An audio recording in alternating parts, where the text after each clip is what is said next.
We just started the stream. We're going to be painting a vampire pirate ship looking piece today. This is my digital sketch that I did. I made a Blender render inspired by this idea, and then I made a pretty much an iPad drawing, or made this, yeah, Photoshop drawing of the general idea as well, based on the render. And now we're going to do a traditional acrylic and oil painting. So we'll start with acrylics, get that base layer down, and then we'll switch to oils about halfway through and get those really nice looking details on there with the oils. But something kind of fun, just pulled this off the printer. If you remember the Thanos painting that we were working on yesterday for whoever was in here, this is the 3D render of the Thanos that I sculpted. It's all like hand sculpted in Blender. And I modeled the armor, and then we're going to be using that as the reference. We made the color study yesterday, if anyone was here. So this is kind of just like the base, deciding what colors that we want to use for the painting. So we'll use that as further reference and information to use for the larger piece, just as like a practice. But also, I 3D printed it. So I just took my file and I converted it to an STL, and so now we have a 3D print. So I thought it'd be kind of fun to pull some of the supports off of that and get it looking a little interesting before we get started painting. Yeah, this is the kind of the base platform for it, so I'll probably need some, I don't know where my snippers are. That's the problem. I have 2 sets of snippers somewhere that get like the little support pieces off of the 3D print. But for now, I'll just get whatever I can with my hands, just to kind of see what it looks like all put together. That's the base that it'll sit on, and then yeah, there's the print, so it'll go kind of like that. Yeah, we'll need to pull some of the supports off of this before it'll fit. But because it's such a big sculpt, most of these might just be able to pop off without the snippers. We'll see how many we can get off of here without needing to find the little pliers. As long as the really big ones come off, the rest, yeah, see, they just kind of snap right off. And these ones on the bottom. Oof. Yeah, these ones are a bit tougher. We might need some prying in here.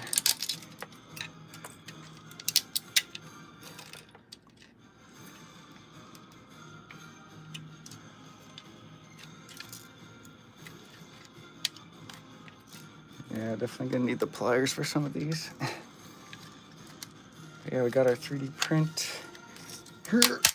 There we go. Just yank these off, and yeah. Oh, we got a little layer shift line here. That sucks. Just like a little shift in the 3D print. The rest of it looks pretty darn good. There's one little shift line right here as well. But yeah, once we get all these supports off, this is gonna look super cool.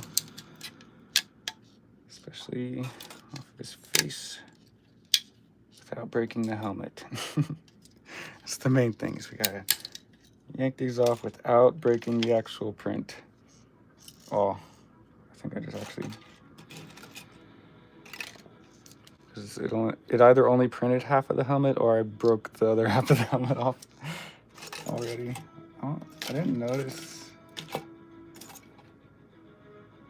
don't see any part of this that looks like that other half of the helmet.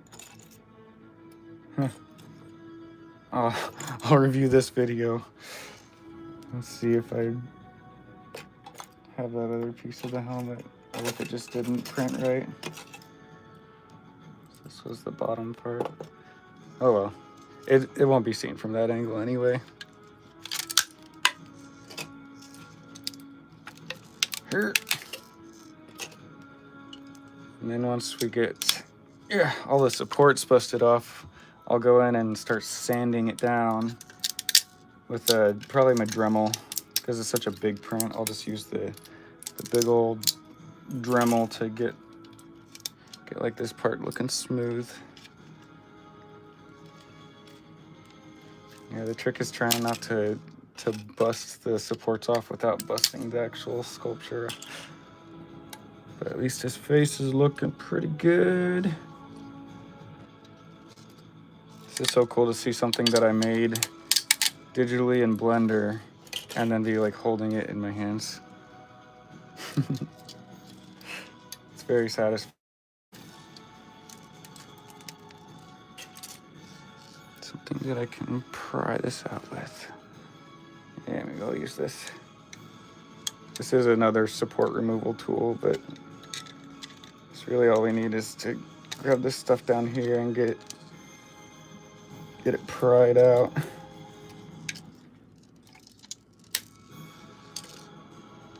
Yeah, the rest of the little stuff is definitely gonna need to find some snippers.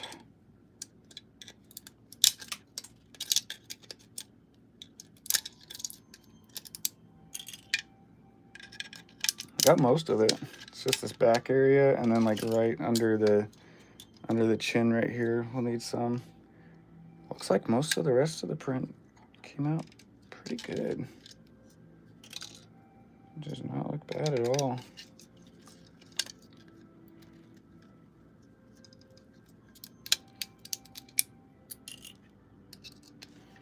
Yeah, this back part is definitely going to be the ugliest. But that's okay. That's why I printed it like this, because I wanted his face to be the best part of the print, right? So I printed it face up, angled like that, so that it would print up and all those nice layers would come through looking really sharp. Right on the head. Just gotta get those little supports out of the chin. Urgh. Yeah, these ones are gonna be pretty difficult even with the snippers, I think. Oh, maybe. Urgh. There we go. It's loose. Yeah, there we go. Look at that. Look at that. It's pretty cool.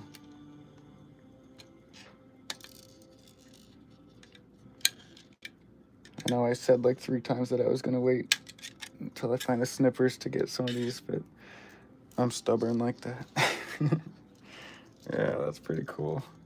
All right, now with the base. Yeah. That is awesome. I love that. We'll glue the base to the top part so that it actually sits. I just wanted to give it a little bit more of a height, freedom on the height to be able to print. That is pretty cool. I'm so happy with that. You can go right up here. And then he'll be referenced for the painting as well. But anywho, let's get to our painting. So throw these away real quick. Frank, come here. What you doing? You in trouble? Go get your bone. Go get your bone. You don't know what that means. He says, I'm just a dog. I don't know what go get your bone means. Get some of this support thrown away.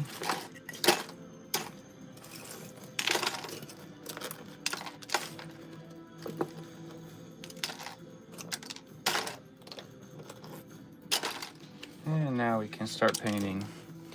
I just wanted to get that sort of put together because I was excited about it. And I just finished printing this morning, so falling star tonight looks awesome. Thank you. Yeah, I'm pretty happy with that. Bend this down, bend that up. Now I can see this guy. I think he's on my brush tank for my water though. Let's switch this rod with the paint thinner brush tank because I won't be using that. I have another nice one.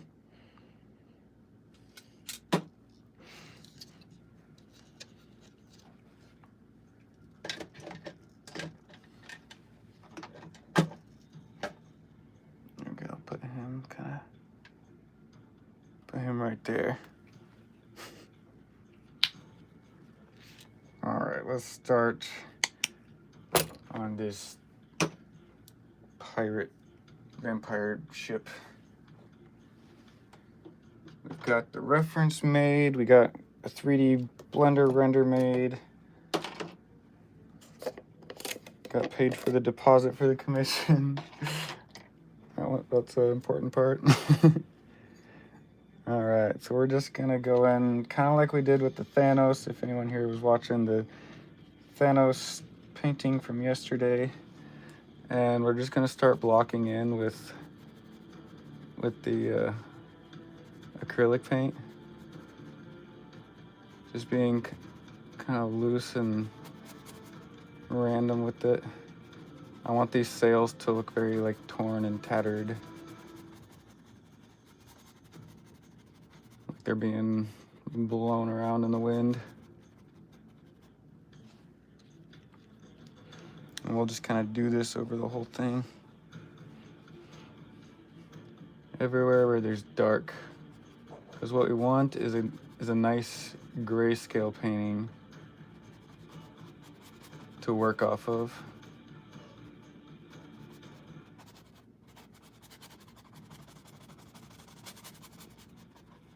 That way we can kind of see where the really good areas are looking and make sure that the contrast of the whole thing looks good before we switch to oils and start making the color show through.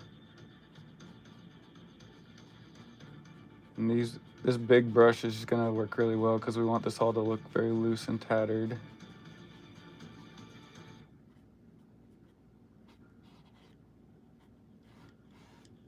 Actually get this whole mast, just go all the way down.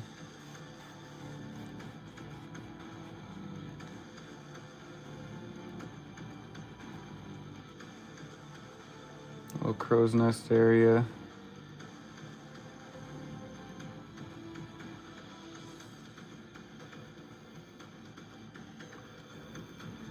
I want the brush strokes to look as nice and loose as possible.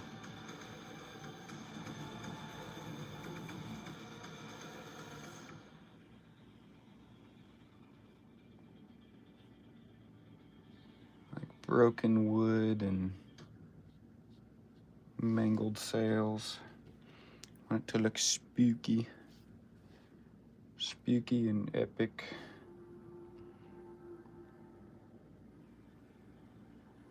It's okay if my hand is a little shaky today, I guess.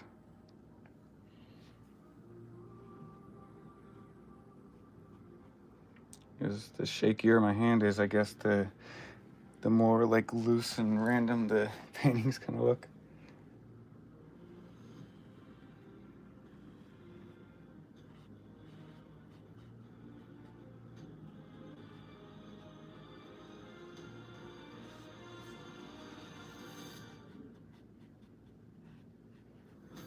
Get the skull blocked in too.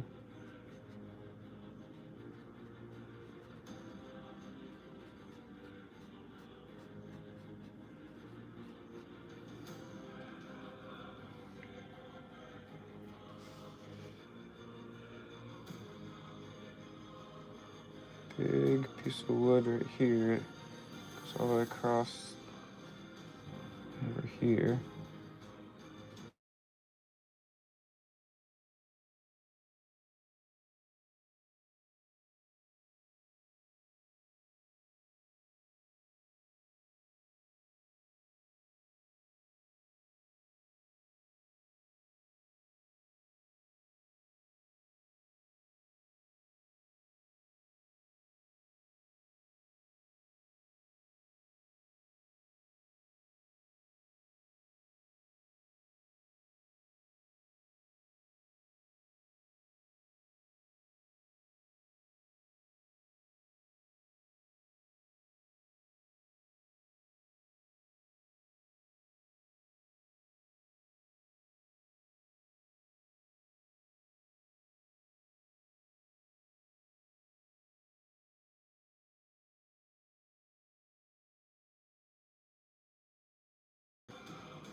Something like that.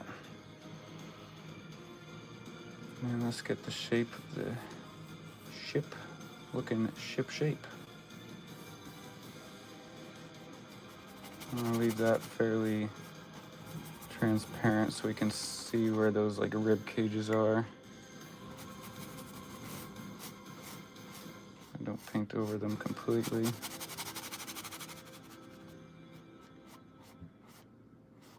I think I might have painted over them completely.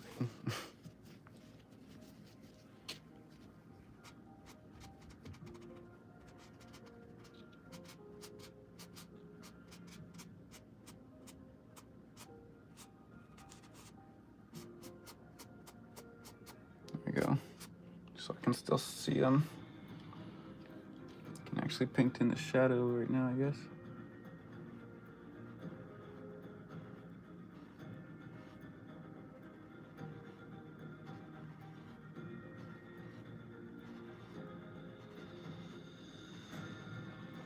I always like those pictures of pirate ships that have like skulls and bones all strapped around them.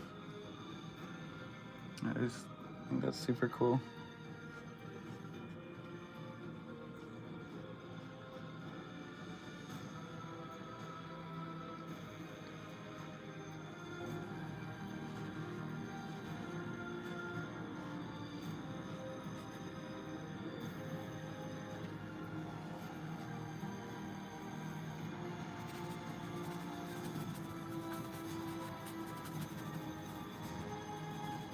Lots of splashing going up near the front of the ship like that.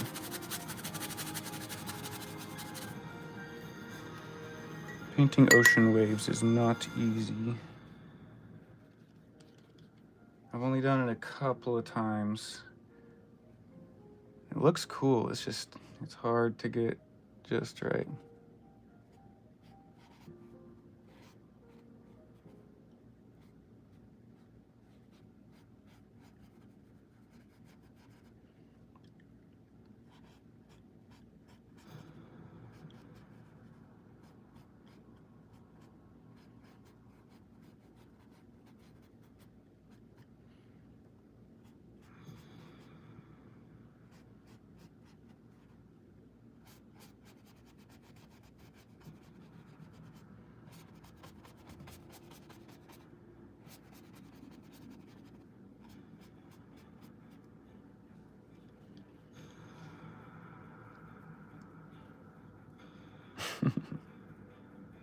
Thanks, Chris. Yeah, that's how a lot of people found me at first.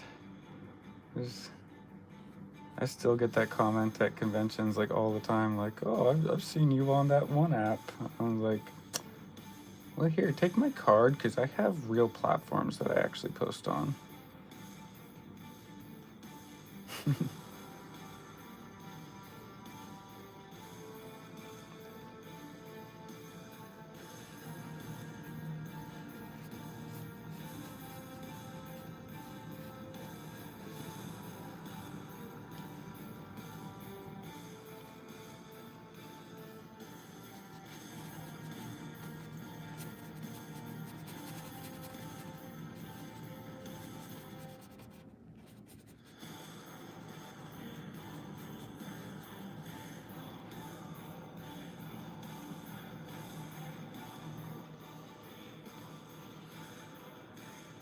The algorithm brought you here. Nice. That's fun too. I like it when the algorithms actually work with me for once and bring me people. That's why I'm focusing on YouTube right now, because Meta is just like Facebook and Instagram. Disaster. They're just garbage right now. Here's your Ice Art pieces, both dragon related. Nice. Thank you. I appreciate that. Appreciate you supporting our work.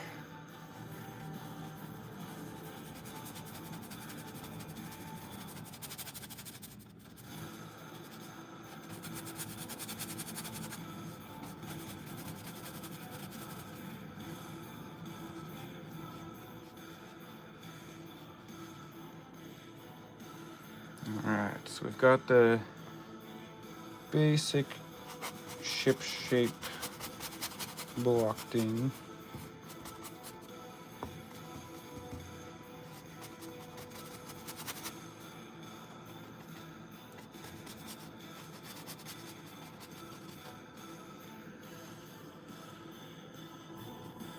I'm going to indicate that it goes out like this in the back. Makes it look a bit bigger. But we'll have sails in front of it, so it's not super important.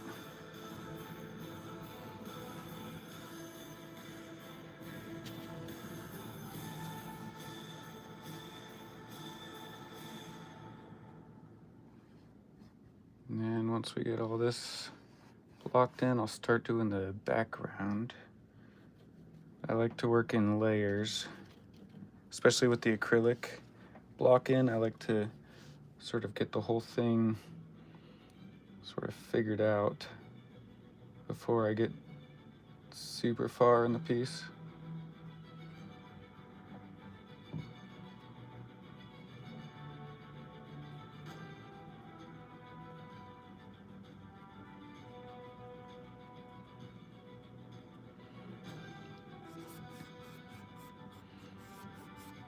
And you can kind of go back over it and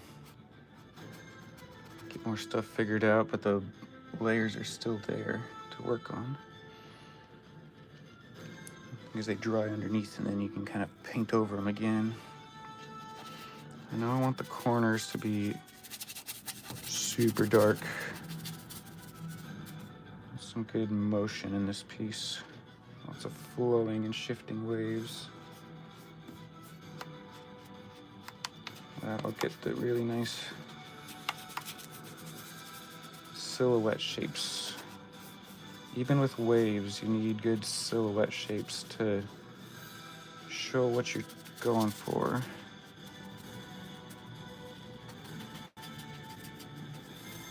So we'll probably do several layers of this stuff as well. And the background is going to be really interesting because I'm going to have a bunch of lightning back there. So I need to first kind of decide where the lightning's going. I like where I have it in the sketch, but it's a bit too curved around here, so I want it more going like down and then behind the ship and back up this way rather than right in between the two sails.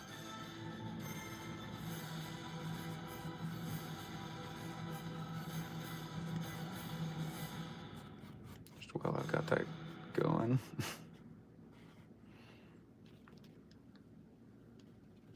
So what I might do is do like a wash over the whole thing, and then I'll go in with white and start kind of figuring out where that lightning's going. But I don't want to cover up all the nice canvas underneath. I know I want this to stay white. I know I want there to be a big bolt going through the corner right here, actually from the top, so it come over a little bit.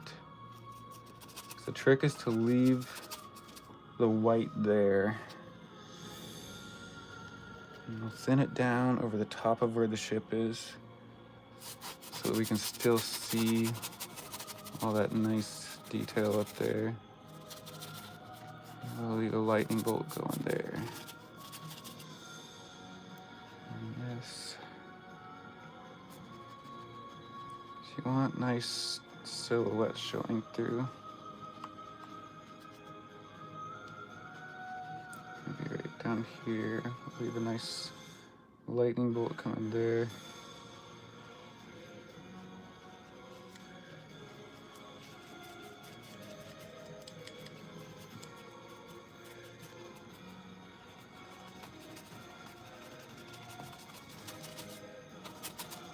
My art mentor would want me to have all this stuff figured out before I start painting, but I'm learning. I'll learn eventually. Let's see, I want a big lightning bolt coming. Maybe we'll have another lightning bolt coming down behind it this way. Down here and then up here. It spreads out.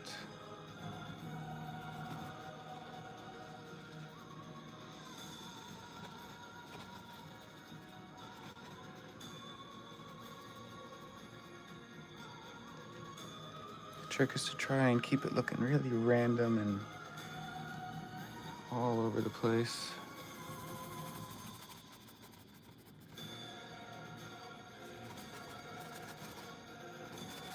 Big lightning bolt coming down there, and then behind here.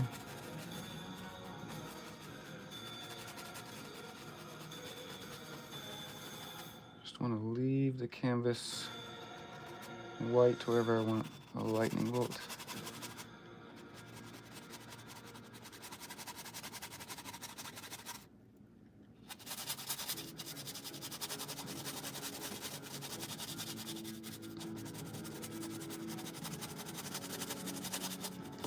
We can still add white paint over the top as well, but just for this stage of figuring things out, you know.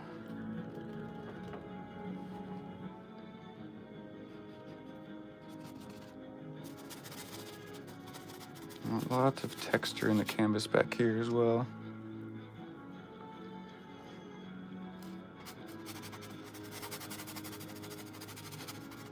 Just add another layer of dark over the ship. So we need the ship to be the darkest part of the thing because we're gonna have lots of highlights over that too.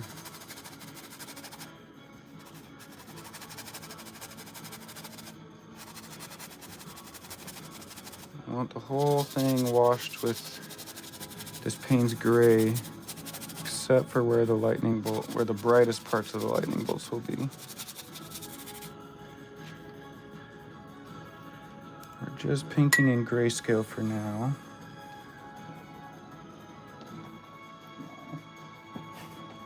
Puppy's being really cute right now.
Wipe away a little bit, paint up here, get a nice gradient.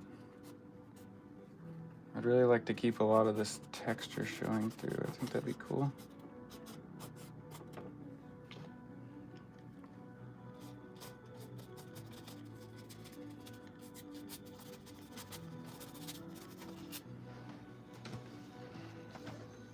We can go in, now that we got the background kind of blocked in, I'll go back in and start adding some layers over these sails as well, the masts.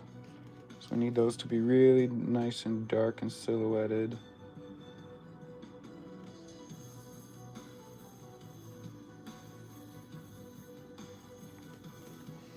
And once we get the skull and like the rib cage in here, that's gonna start to really pop. It's gonna look awesome.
Covered up all my rib details up there.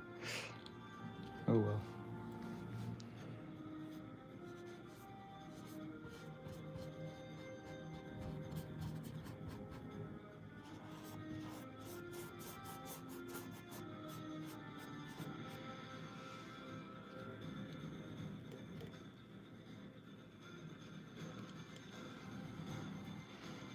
I want that nice sense of wind blowing the sails around too. Ripped and tattered sails going everywhere.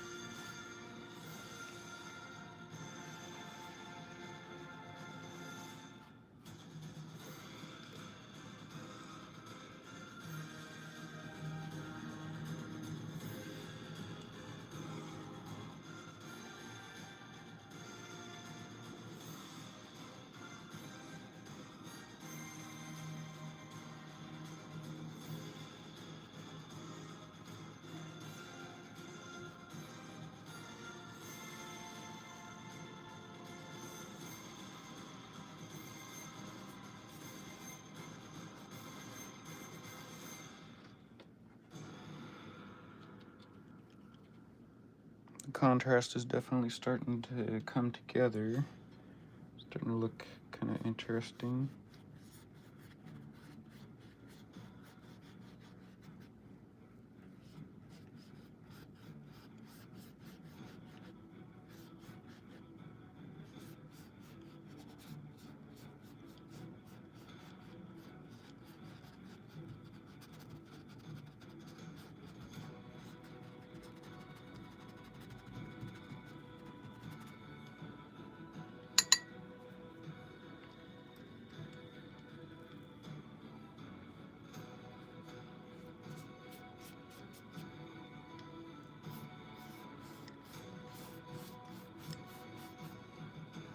Big crashing wave on this side.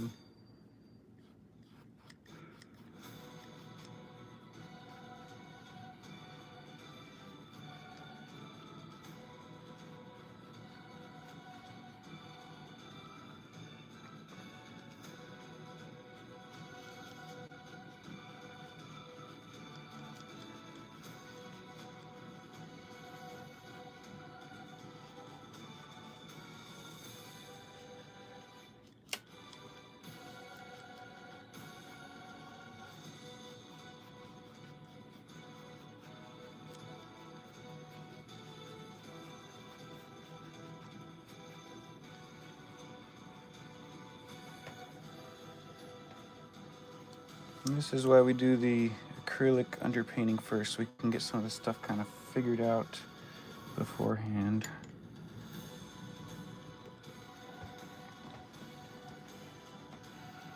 I think I want there to be something happening up here too. Dark cloud up here. Maybe another, just a little lightning bolt going up this way.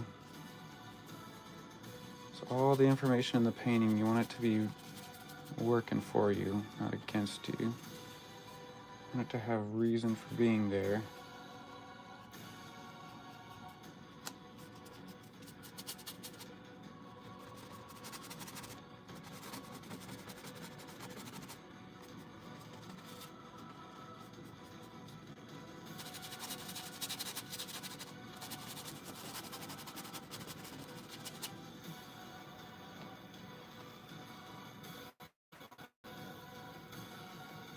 I think we're about ready to start working with a highlight color a little bit.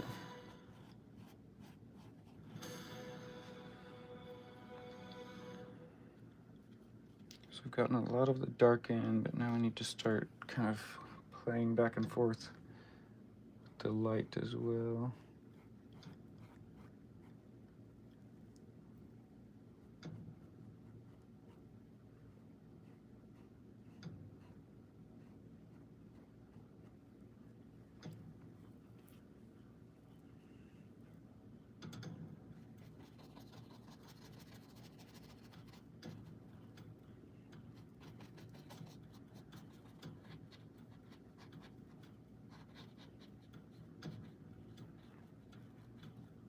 small details in the back are gonna make it look really big.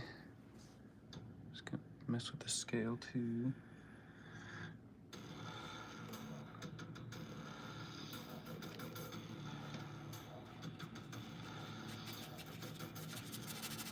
The key is to figure as much of this stuff out before you go into colors and details. Because if I were to start working with a small brush right now, that would give me way too much room for error. So the trick is to get the composition stuff figured out before moving to the details. And so by making myself stay with a large brush for a while, it's really going to help to focus in on what we need to happen with the piece overall.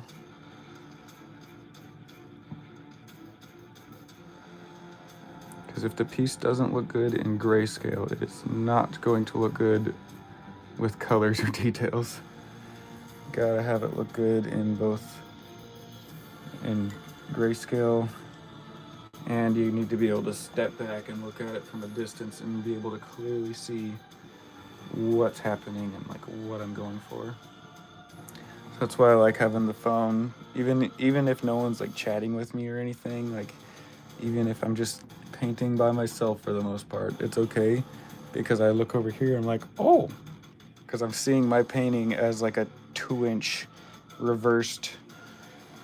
It's like a 2-inch reversed piece right now whenever I look at it on my phone.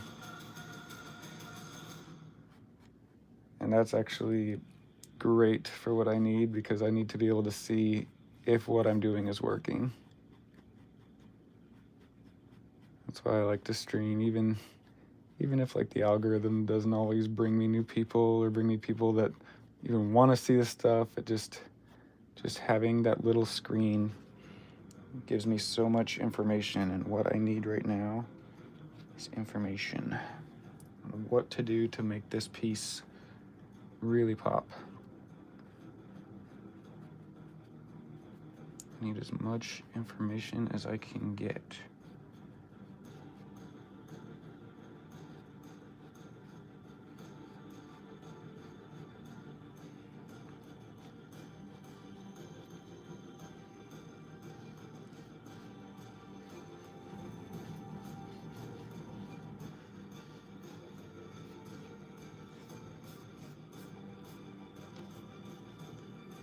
I want the waves to all point towards the ship,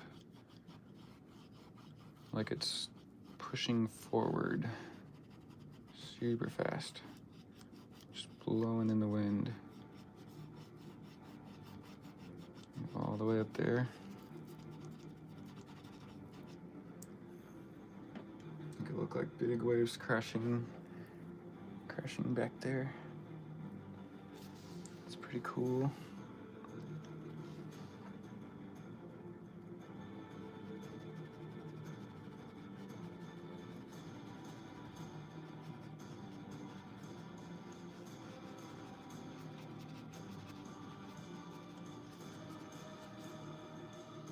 There's definitely going to be some areas where I'm going to have to paint quite a few new lightning bolts. Like I want one to be going back behind the ship as well, kind of illuminating it.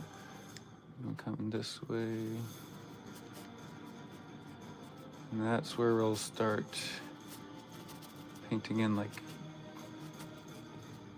white over the top, which I think we're just about there. We've got lots of dark. Now we need to start deciding where some white is going to go.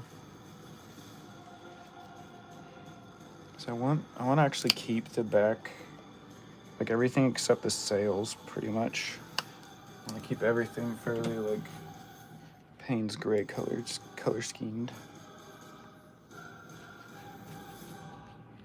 All right, so we've got big lightning bolt coming here. I want to go back here, down, another one, kind of like that. And these are just kind of placeholder brush strokes to to make sure that I know what I'm doing and I can sort of play with the light around it.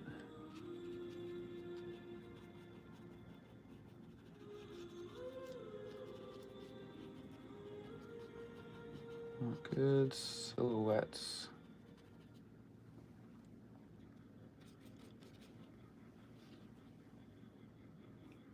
Right behind the piece, I want a nice big lightning bolt, and then we can paint the sails back over the top. But for now,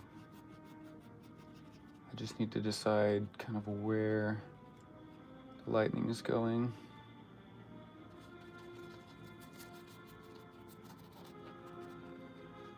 I wanted another lightning bolt coming off over there. This thing, what we need is for the ship to be backlit. So you always need to decide where your light source is. And in this case, I want it to be backlit, and then I also want to be imagining that there's another lightning bolt hitting over here somewhere, casting light towards it this way so I can get some nice highlight on the left side of the ship. It'll look like the right side for you guys because I'm using the front-facing camera.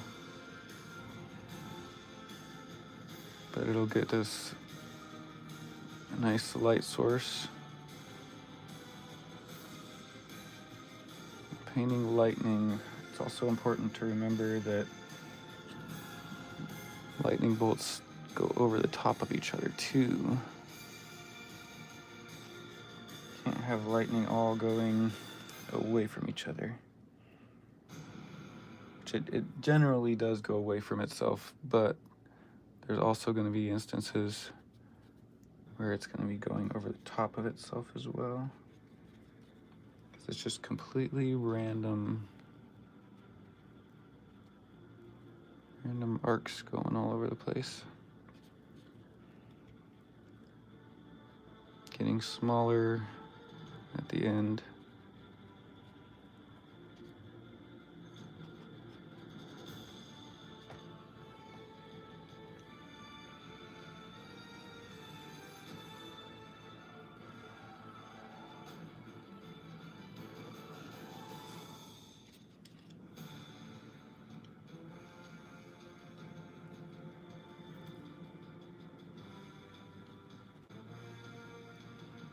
Again, we want the lightning to be working for us and pointing towards the subject matter, which is the pirate ship.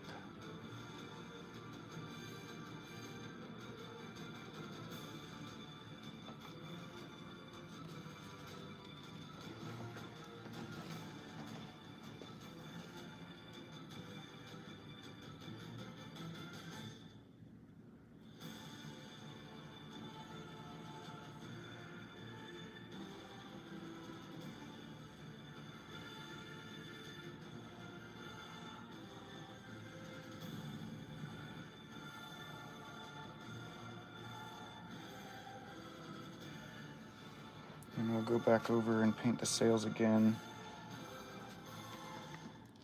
The sails are going to be the only color in this piece. I want them to be like a dark, moody red. It's going to look awesome.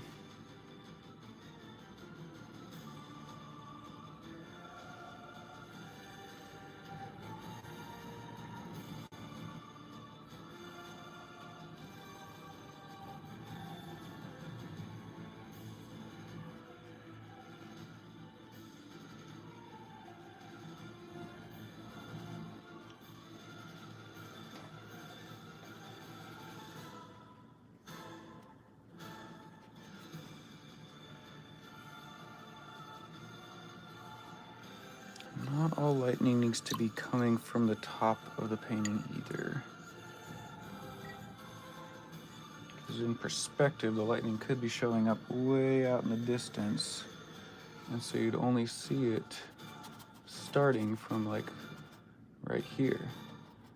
We can use that to give us good cloud information too. So this can actually just be covered right up.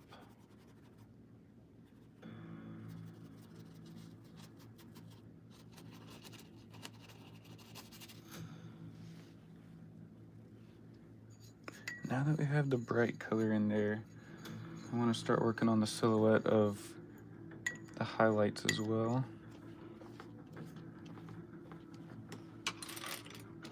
So that small flat brush or a small round brush. Something smaller than what I was using. Maybe this guy. I've been really liking this one a lot. Been using this brush quite a bit. Just gets a lot of really good detail. Again, I'm not really going for detail. I'm just looking for, again, silhouetted shapes. Like the skull. I really want to get the skull in here looking like we want it to. Just the right shape.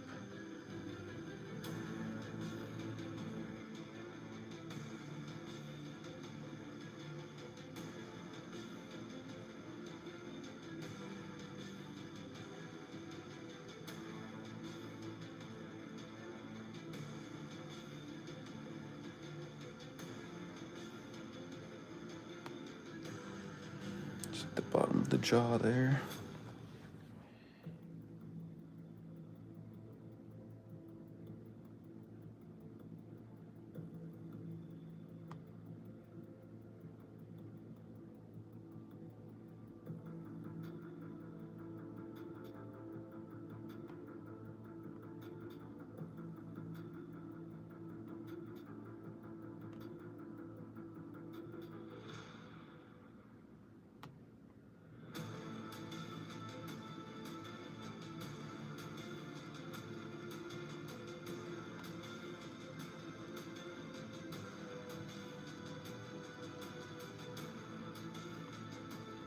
Can get a lot of information just by putting color down. Not everything needs sharp detail. Just need value.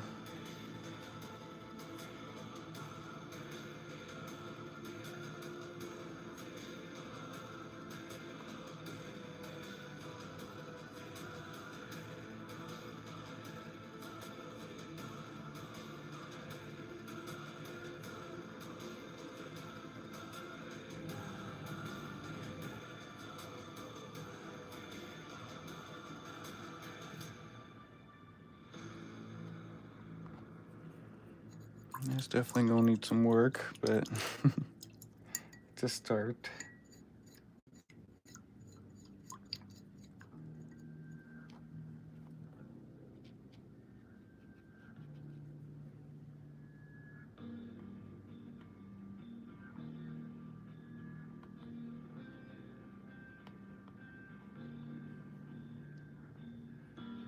I'll work on a little bit of mid-tone here.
I actually have a reference in here that I really liked. This one.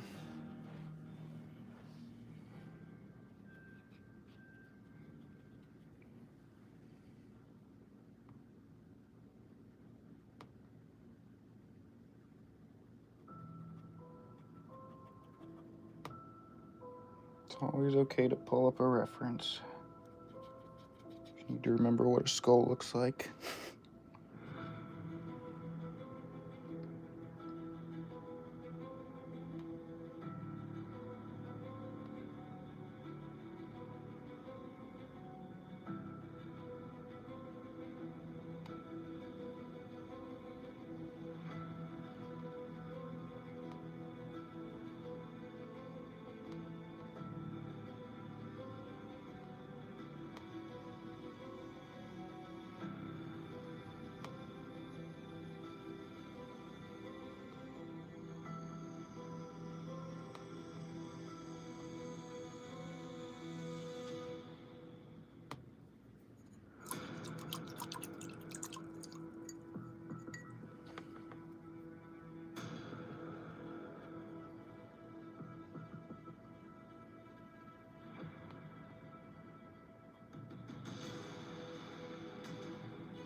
starting to look more like a skull.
Just trying to get that the right shape. All right, that is at least in a shape that looks interesting.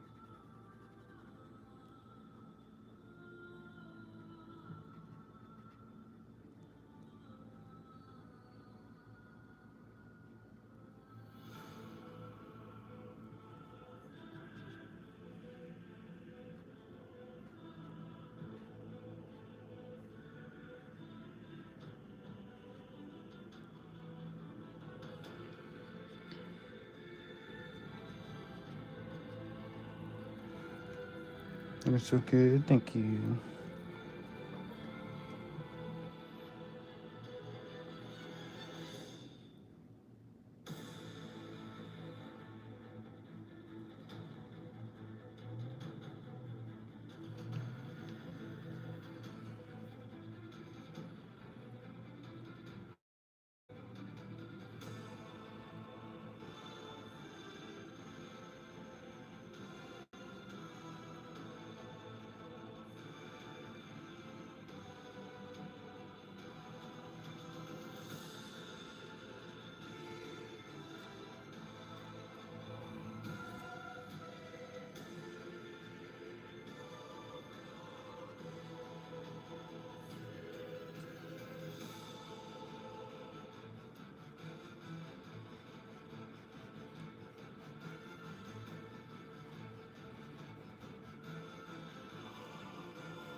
using some lines to kind of outline the shape of the ship.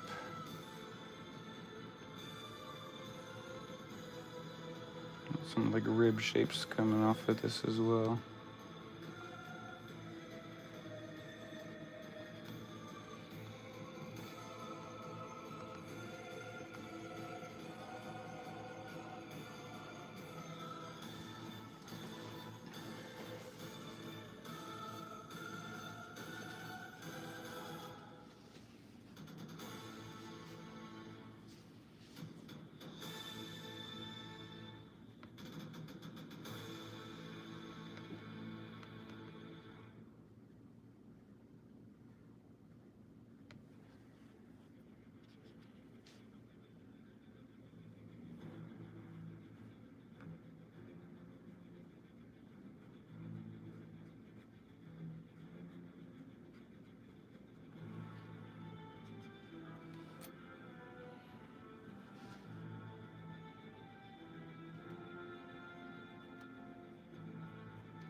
It's way too bright. So I need a bunch more splashing.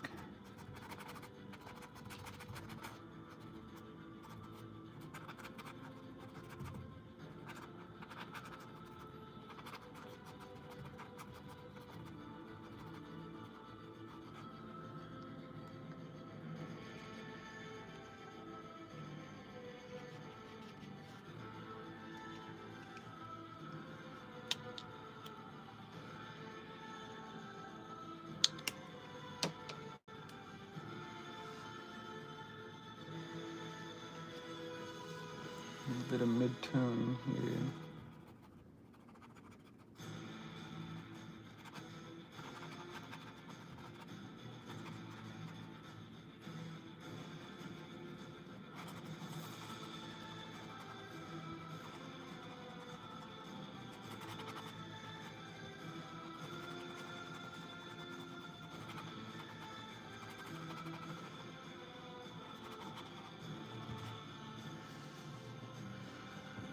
Sometimes to make something look bigger, you need to rein it in a little bit.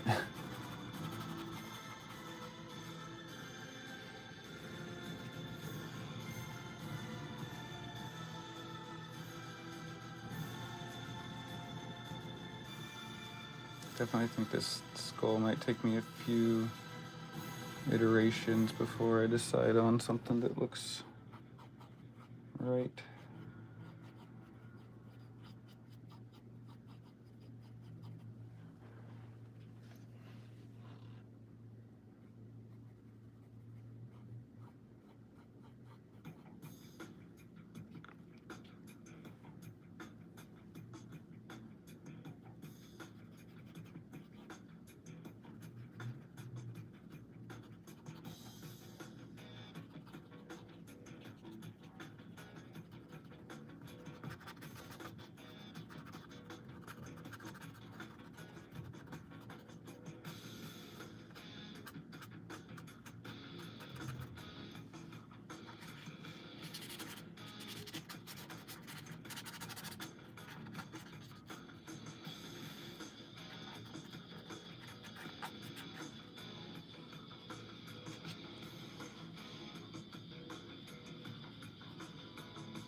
think I might need to look at a couple more ocean references.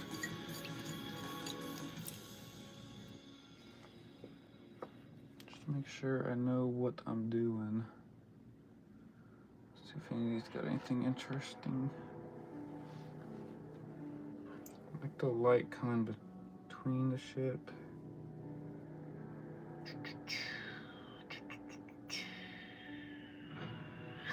Maybe I'll have a big wave right here.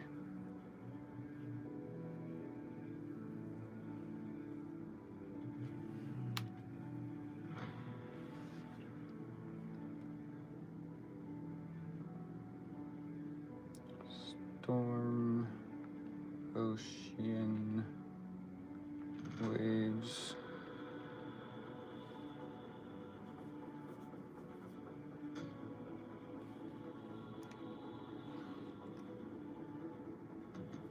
Yeah, something like this. That's not what I clicked on. Go back.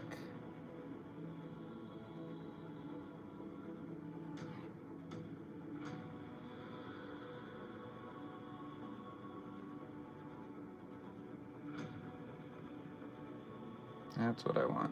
This is the kind of vibes I want. Those look pretty cool. So I think I could probably generally follow something like this for the foreground right here. So I can bring this up higher. So I'm not liking this. It's not looking quite dramatic enough. So I'll actually bring this, just paint over those, bring it down.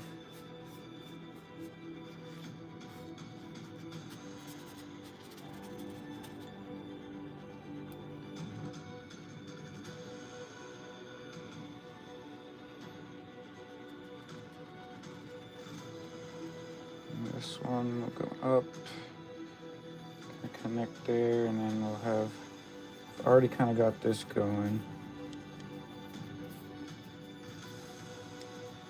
Yeah, this is why we look at reference, because that already looks so much better.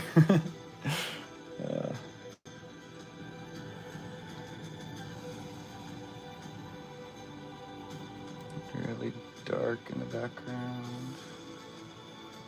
In between the lightning anyway.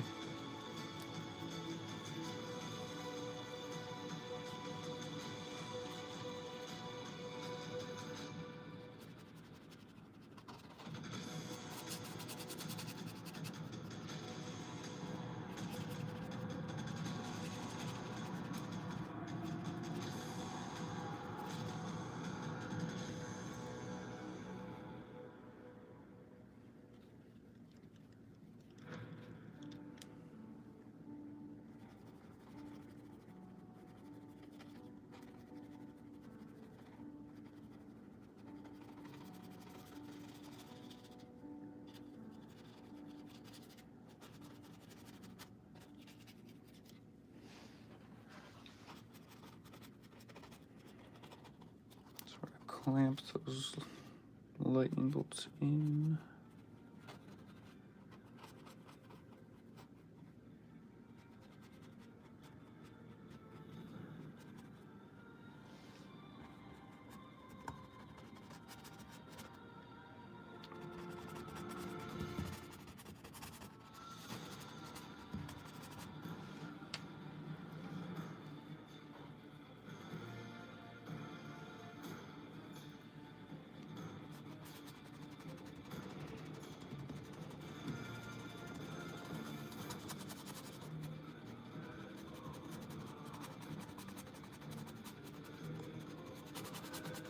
One's kind of distracting from the silhouette.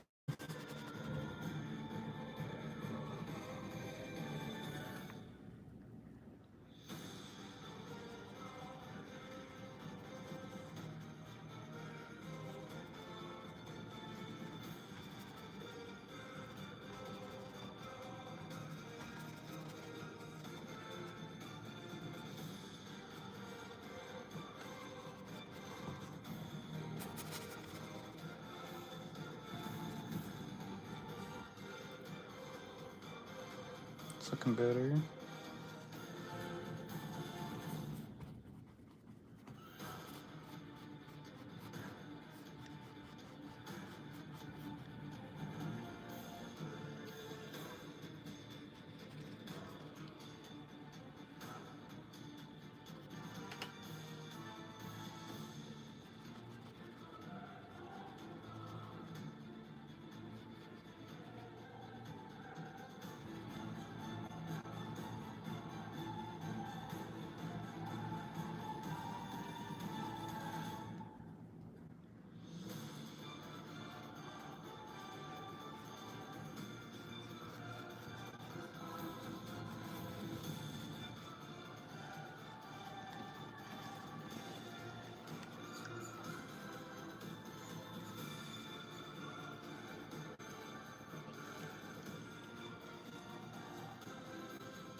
Starting to look better.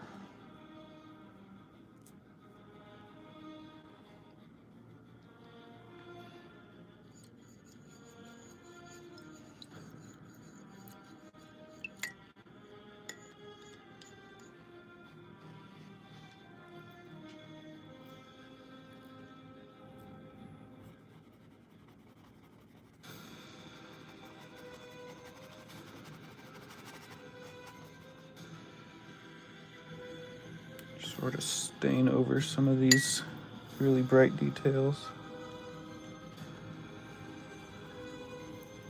Too bright.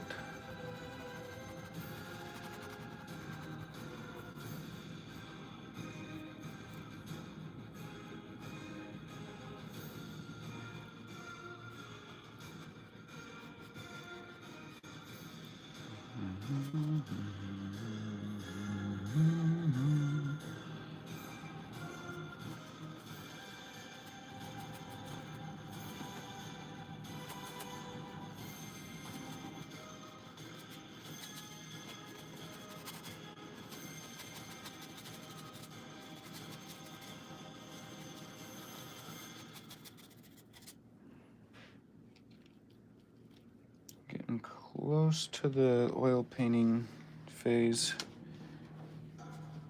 So before I do that, I'm gonna go ahead and paint the sides of the canvas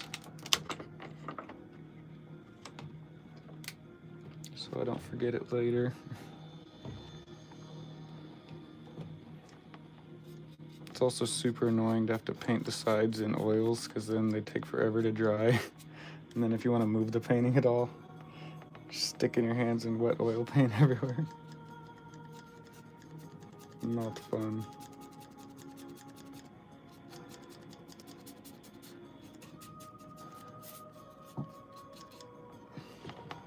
It's time for Frank to take his meds.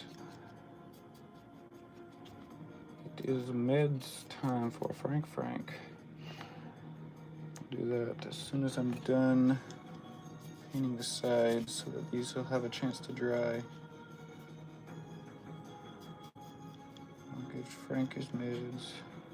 That's my dog. He needs anxiety meds because he is an anxious pup. And he gets really, really naughty when he gets scared.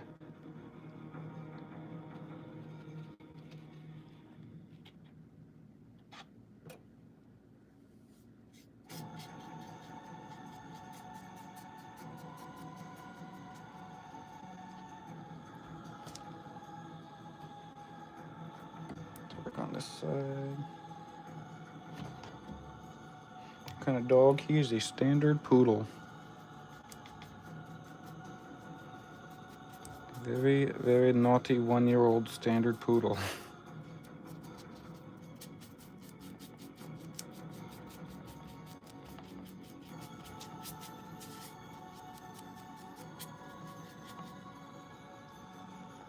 He just had his first birthday.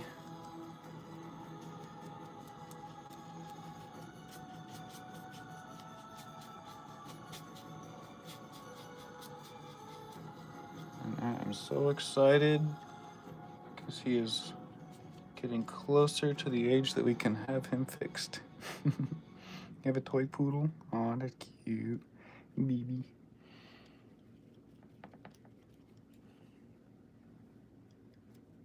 Yep, we've had him for almost a year now.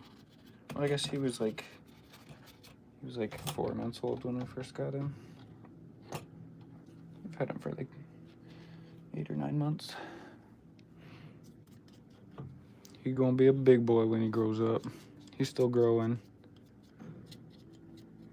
I travel a lot for my conventions where I go and I sell my art, and so my wife wanted a friend to be at home with her. A big friend that could scare away intruders. And he sure does that. Even if they're not an intruder, he tries to scare away anyone that comes near her. He is definitely protective, that's for sure. Almost too protective. Because we also still want to be able to have friends over. Alright, well the bottom of that dries. I'm going to give Frank his meds. Gray one and black one, nice. And to go race standard poodles. Yeah, ours is a black poodle. I might actually be able to point the camera towards him here in a second. Come here, Frank. Come here. I got a treat for you. Come here. Come here. Can you sit? Can you lay? Up. Spin. Sit. Good boy. Yes, eat your pills. Eat your yummy, yummy pills that you definitely think is just a treat for being good and doing tricks. Yes. Yes, eat those pills that you definitely don't want to spit out. Yeah, such a good boy. You're being a good puppy. Yeah, you're being a good puppy today, aren't you? You were being a naughty puppy yesterday. Happy pup? This is a sleepy pup. He is adorable. Hi, Franklin. Hi, Frankie. Also, the name Franklin is just great because there's so many nicknames that can be with Franklin. You can call him Frank, Frankle Spank, Spanky, Spanky Hanky, Hanky Panky Spanky, Hank Spank Frank, Frankle Spankle, Spankle Spankle, Spankle Spangle, Hank Spankle. Yeah, you got all the nicknames, don't you? You turn your head with me? Sometimes you do that. He says, I just want to lick your face. Yes. Yes, silly Frank. He says, where'd you go? Why'd you leave? I'm still here, Frank. And you get to stay in puppy prison. It's not really a prison. It's just a gate that goes into the office without letting him all the way into the office. Because he has boundary issues. He has too many boundary issues. Alright. So after coming back and looking at this, there is not enough contrast. So I need to get a lot of this mid-tone back in here. Go around the ship.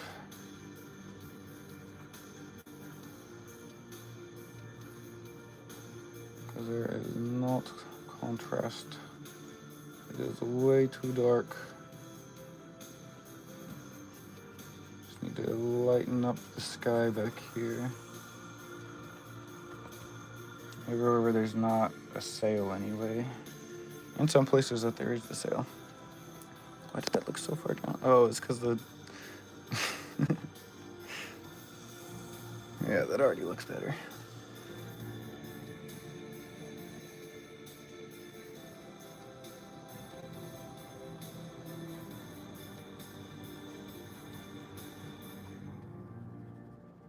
Just need back behind the ship to not be so dark so we get some of that nice silhouette going again.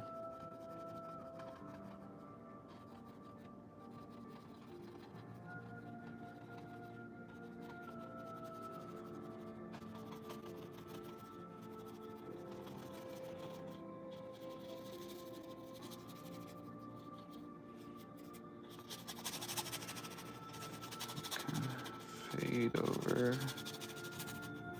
So what we want is the front of the ship to be really in view and the back to be kind of just like spray foam going up.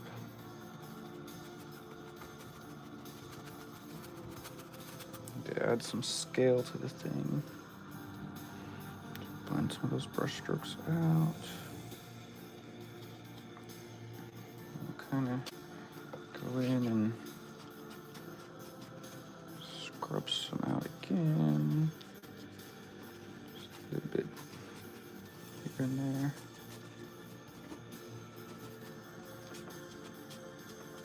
Just the silhouette of the ship. Yeah, that looks so much better. So much better. I almost feel like the lightning in the back is too bright. I think I really need to actually tone back on the lightning. Maybe these can be like the general shapes of where the lightning is, but it's like too bright. I want there to be some lightning back here to backlight it, but I just want it to be back there, and then like the actual lightning will just be very thin lines. I haven't painted a seascape in probably 6 years. It's crazy.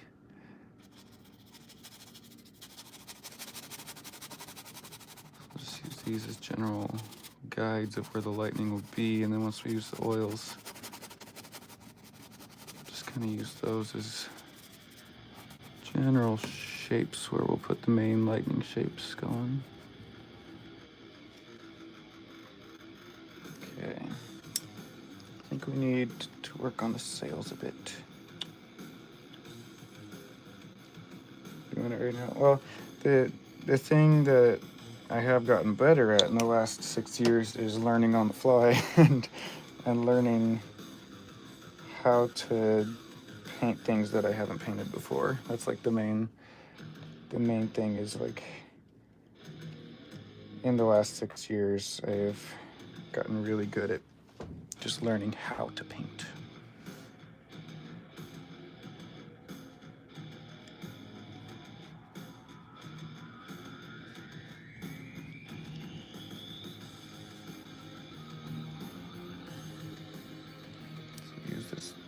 Really thick dark paint to try and get some of these sails, and you'll have some blowing up.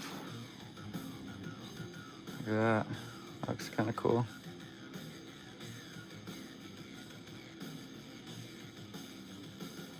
We can get more sky in the background, just make it look like the sails are kind of blowing around. Check out my channel later. Yeah. I have a lot of time lapses. I don't have a lot of like me like talking through paintings. I have several, but I don't have like a ton. I've had my YouTube channel for the longest that I've had any of my social medias, but it is the thing that I'm worst at, which is making long form videos. Yeah, I kind of like the sails being like pushed up, like they're like in my reference, they're like tied down. Yeah, so in my reference, they're like blowing in the wind. Oh, Frank needs out. Give me just a second. I'm outside, Frank. Come out. Get outside.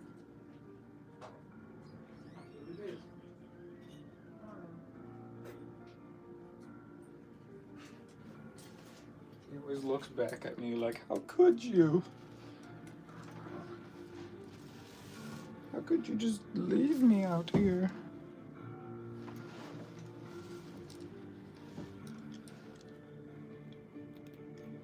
Gives me this betrayed look every time.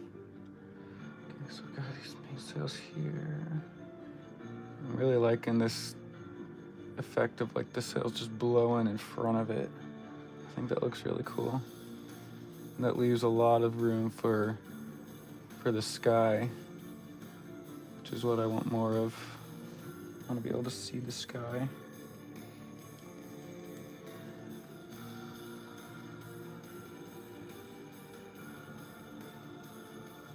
It just adds so much like motion to the piece.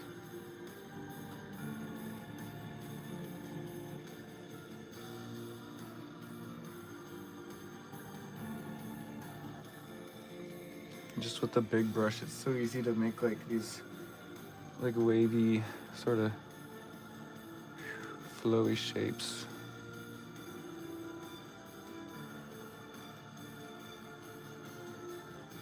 And using the bigger brush is actually better for this because you can get a lot more randomness, because the thing that is easy to happen here is you get locked into one shape and it ends up kind of dominating the whole scene.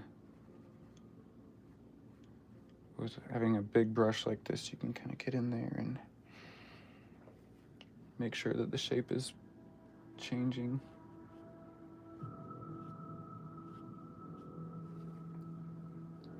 That looks pretty cool. I think I might actually redo this sail over here because that is not looking as good. So I'll just kind of paint over.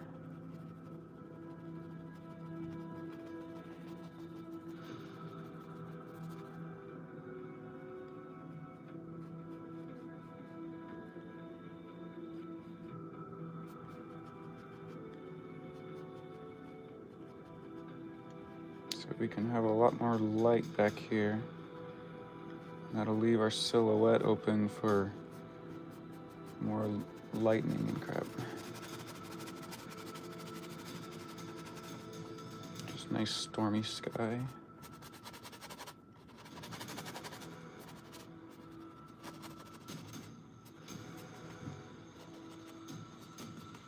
I'm gonna leave it pretty dark at the top still.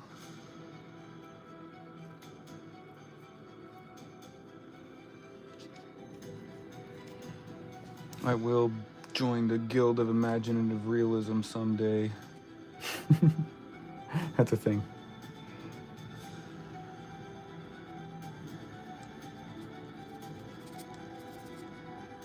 It's all the people that are really, really good at coming up with original fantasy art. Painting things that don't exist. So then we can come up here and add this really nice bright foamy effect. So I'm gonna connect up here.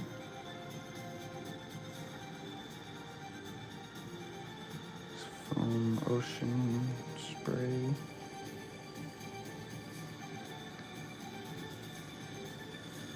I need that there as well as right in front of the ship.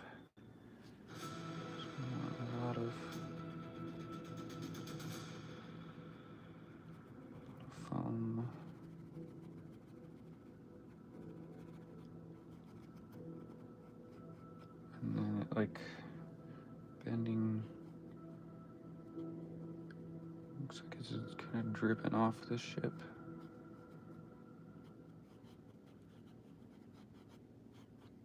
Like that.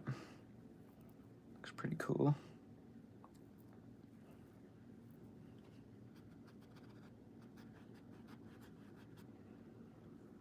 see, where's that reference that I liked? This one.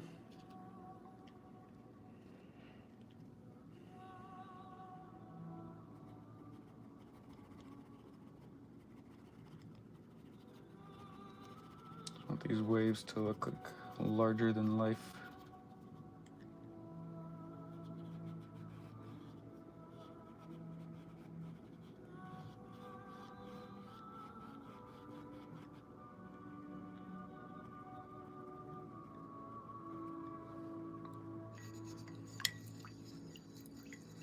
It's really starting to come together.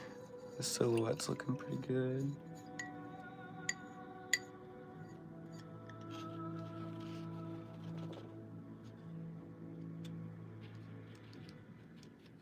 I think one of the things that I like about streaming to YouTube, this is just me thinking out loud, I'm not talking about art right now, but streaming to YouTube, I know like my expectations are low for viewer numbers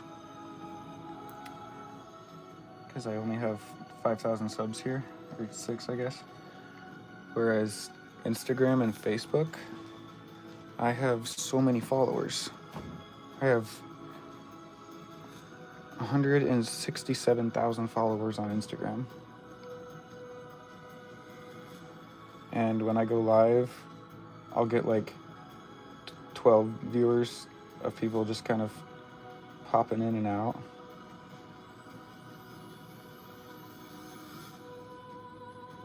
And I'm like, why do I have so few viewers? If I have 167,000 followers, why am I getting 12 views in a Instagram live stream? Whereas YouTube, I know I should be getting low views because it's YouTube and I only have a handful of followers here.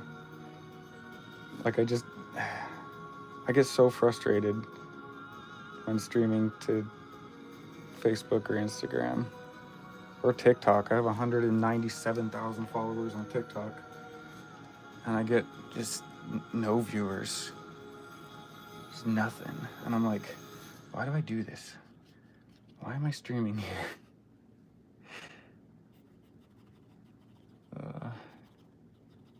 It's fine. I can't be complaining about having anyone watch my stream. I think the main thing is that I used to get a lot.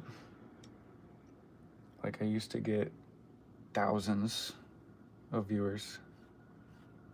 There were some TikTok live streams that I had like 3,000 viewers watching me. Whereas nowadays, if I go live on TikTok, I'll get like maybe 1 or 2 viewers total. And I'm like, this is some bull crap. And I just get really pissed. Because I'm like, I know what I used to get. And I know why it's that way now. It's just the algorithms have updated and people who did really well a couple years ago just don't get that kind of traction anymore. That's fine. I had my 15 minutes of fame. I don't have it anymore, and that is okay. Facebook years ago said drama gets more views than art. Yeah. And that's the only thing that I get any views on TikTok anymore. Same as like if I have someone like steal a painting or something, I'll post about how someone stole my painting and they're selling prints of it, and that still happens fairly often. And so every now and then, if I want some views, I just gotta look for someone who's stolen one of my paintings and is showing it off like they painted it, and so I'll post that and I'll be like, oh, can you believe this guy? Look at this guy pretending that he painted my picture, and I'll like react to the thief's video, and which is all they want. They just want the attention, well, and the money. because my art sells great because people like my art. And so I'll get on there and I'll complain about someone stealing my paintings, and that'll get some views for a little bit. And then I'm like, I don't want to be that guy.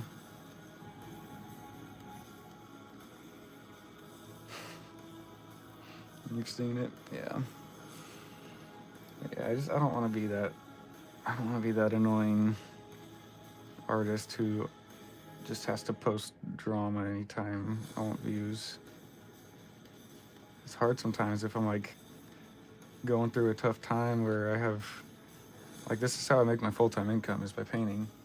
So if I have a rough month or something, or rough couple of months where I'm not selling any prints, not selling any paintings, not getting any commissions, I don't have any conventions to go to and sell art, I'm like, man, I have to like stoop to their level now, and I have to like talk about drama if I want any sales.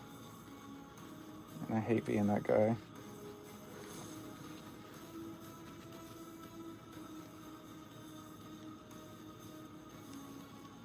It's not fun for anyone.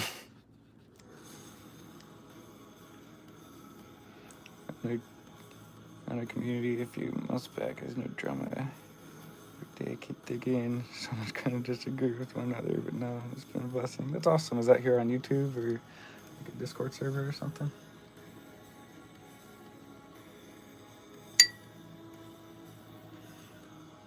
I've found a Discord server that I really enjoy. I hang out there fairly regularly. That Discord server's actually gotten me a couple jobs too. There'll be people in there. It's a lot of creatives and a lot of artists and smart directors. So we'll be looking for some people to do projects for them, and I'm like, hey, I do freelance. I'm just talking together. We could probably like, nice. I've been on Discord and heard bad things about Discord. Yeah, it's like specific servers on Discord that you can hang out in. Like, I'm in one that's it's just an art themed Discord where, yeah, everyone's an artist, and they did have some bad drama back like around Christmas last year, where the admin was like went full psycho crazy mode, and he was like threatening people, and they had to, like, he banned one of the other admins, which is my friend who got me to join, and he like banned my friend, and then they were about to just shut down the server, and they were like, no, we had some really good stuff going on here. It was a really good community there for a bit.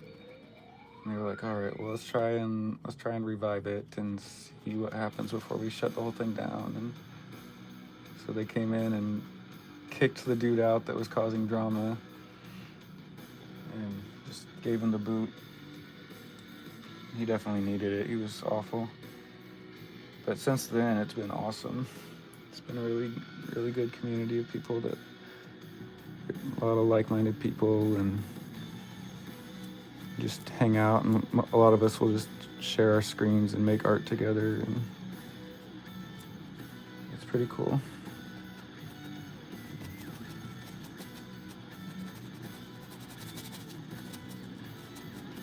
It's a bit darker horizon line back here.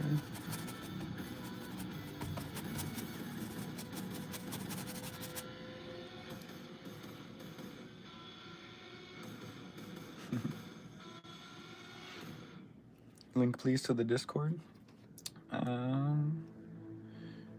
If you go to my bio, I have my link tree there. You can join my Discord, and then I have like a little tag. The server name is New Wood, and you just click the little wood symbol, and it'll bring you to the New Wood server. It's pretty great.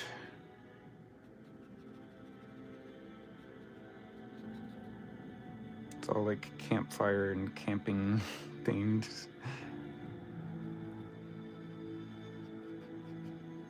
The voice channels are called like the Campfire 1 and the Campfire 2, and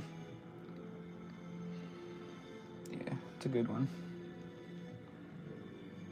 As long as you're not dramatic and not trying to cause drama.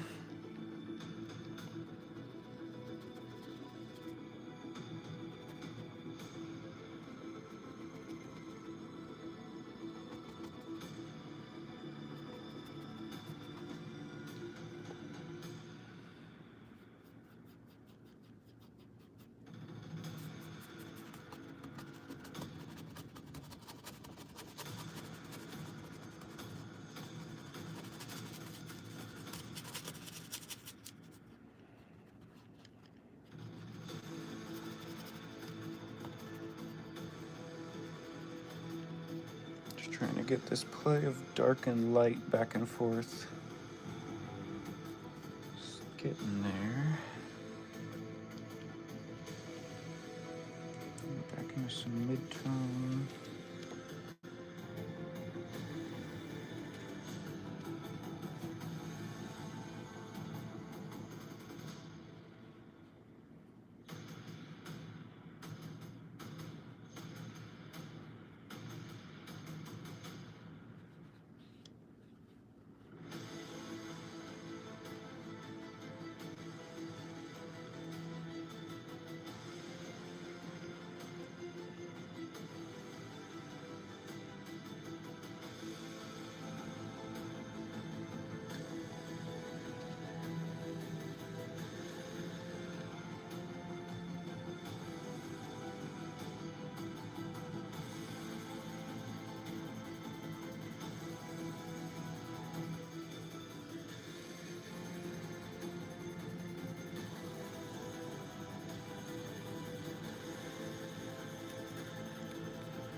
This is looking cool.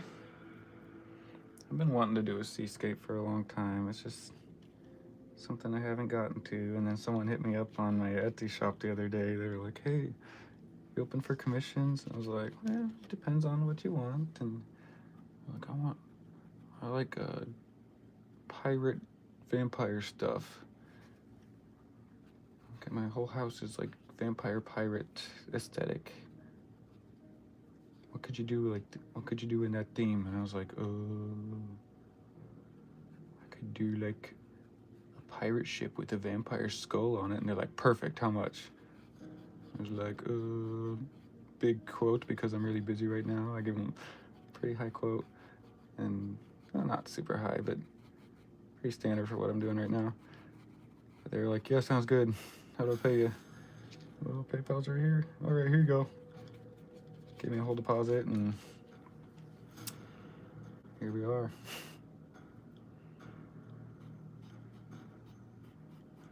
It's like the dream client is when they're just like, I just have this general theme, and I just want you to paint whatever you want in that theme. I'm like, nice. That's great. I love that.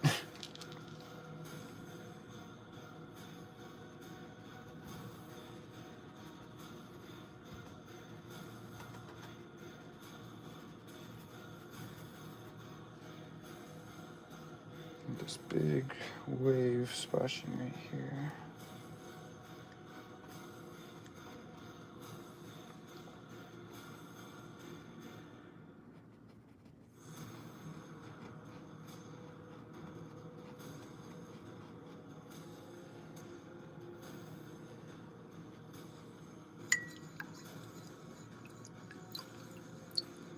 Yeah, very flexible.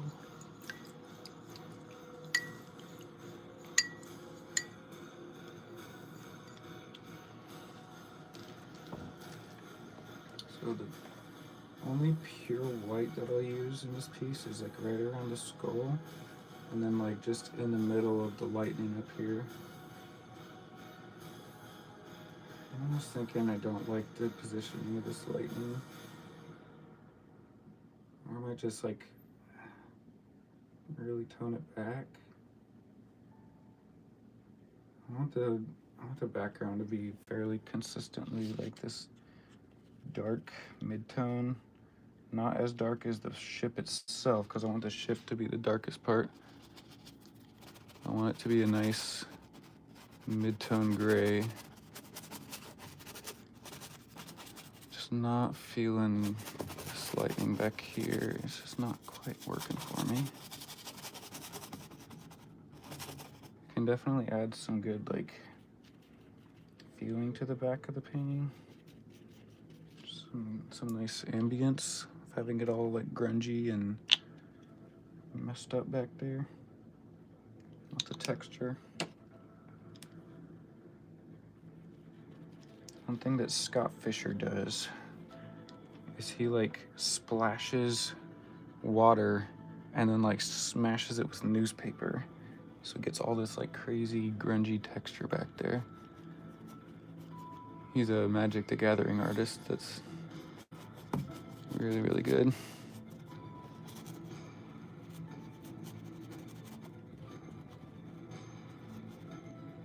Just gonna kind of cover some of that up. So I still want to be able to see the silhouette of the sails really well.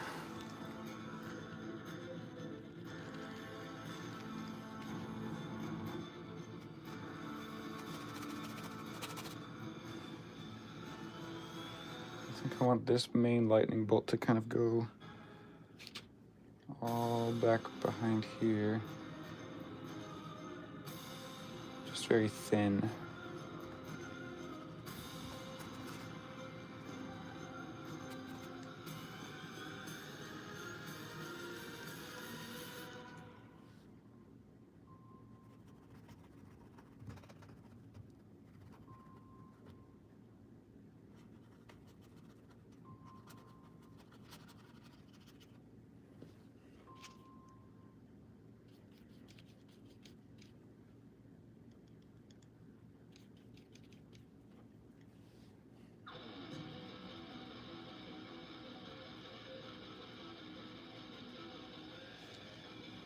Not too much lightning.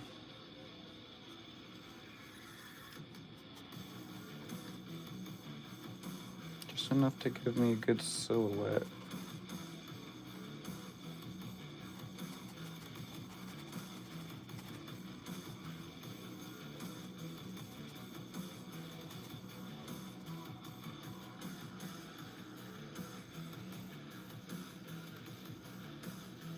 They look like crashing waves. Yeah, they're getting there. Definitely looking better. Oh, I need another mast. That was the other thing that I need to do. Because since I changed the sails from being like tied down sails to being more of these loose, just like it's like the ship has been through some stuff. So before they were like tied down and catching the wind, now they're just blowing. So I need another mast back here. I might actually put a couple. So I think a lot of ships. Let's go ahead and save this. I really like this. That looks great. So I'll just make a new tab. Pirate ship. Not 3D model. I don't need a 3D model. I just need to look at general shapes.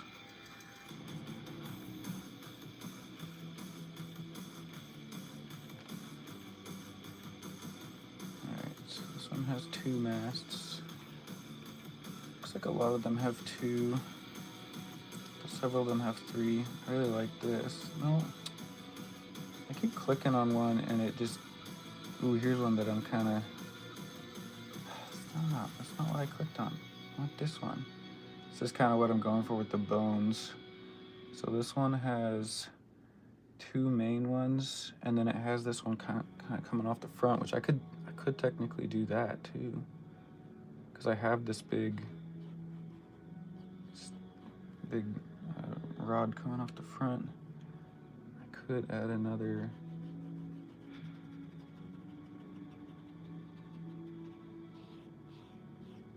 one up here. I really like the design of this one, because then from there we could add another, as long as it's all still facing the same direction. Can do that, and then add more of the sail, and then we can get more of those like ropes going. We haven't done anything with ropes yet. I think ropes are really gonna sell this thing and make it look like it's the scale that we're going for. It's a bit too thick. We need to thin down the paint and just a lighter hand.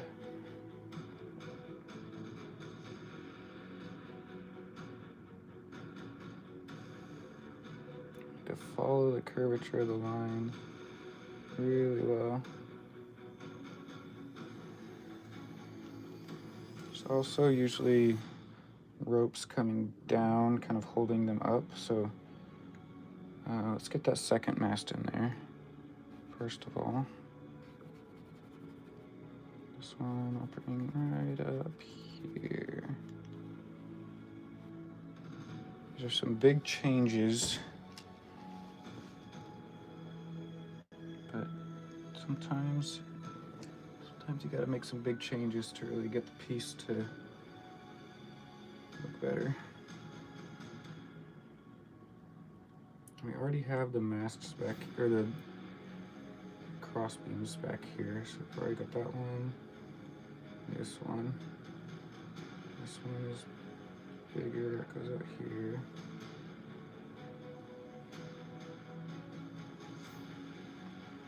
That definitely helps. And we need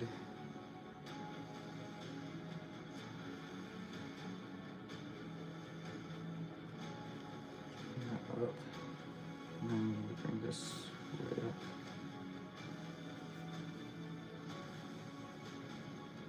This out a bit.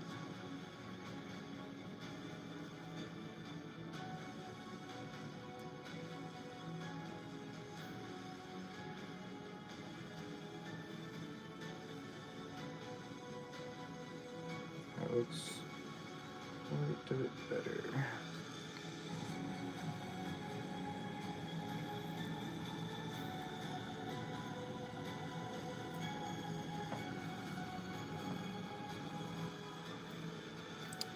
I just buy them primed. So what I'm using right now, I actually have another one. So this is, I just went to Hobby Lobby and picked up a stack of these yesterday. So this is $6, and it's triple primed.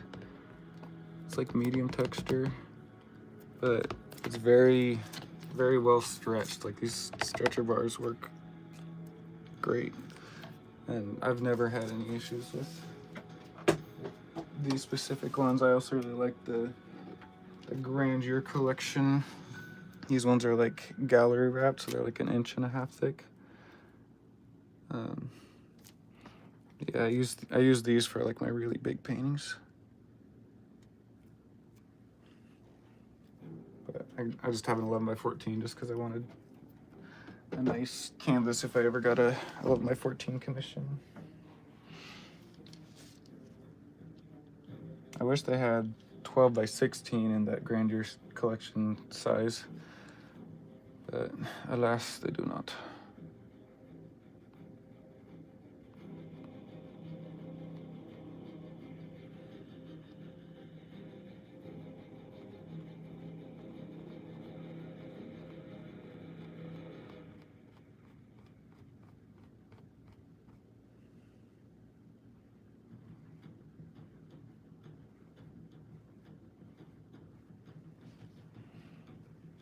All these little details are gonna really make the ship have a lot more scale. You varnish one done? Yeah, I like to varnish them after it's been a while. Just save this one too. Especially if it's a dark painting, like this one is definitely gonna look. It's definitely gonna look a lot better varnished. If it's a really light painting, I often don't worry about it. But the most important thing is to make sure that the painting is completely dry before you try varnishing it. Because if it's not completely dry, you're just ruining your painting. So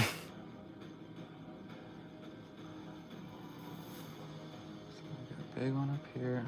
I kind of need to like move this down. I've got like too much sky back here. Or move this up.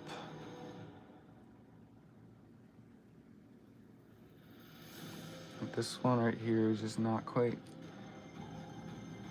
working right either.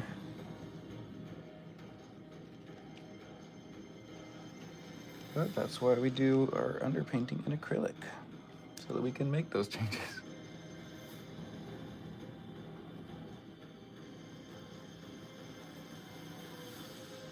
By doing the underpainting in acrylic, we're just giving ourselves a lot of room for error and for trying new things. A lot of artists will do like a ton of thumbnail sketches, get the sketch exactly how they want it. Which if you're working with a client that's like really in particular, this is gonna need to, both of these are gonna need to go up now.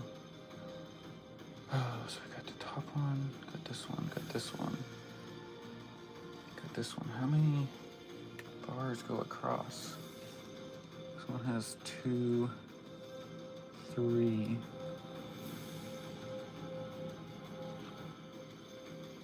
1, 2, 3. So they usually have like a big one in between and then 2 small ones. Ooh, here's a cool like diagram. 1, 2, 3 bars. And then the jib. Interesting.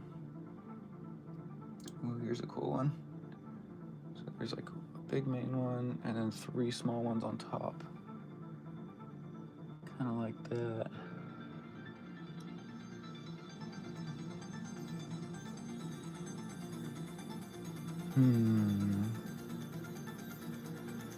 Super helpful. Yeah, my pleasure. I love helping out other artists. I wouldn't have gotten where I am today without other people helping me. So I'm always down to pay it forward. always.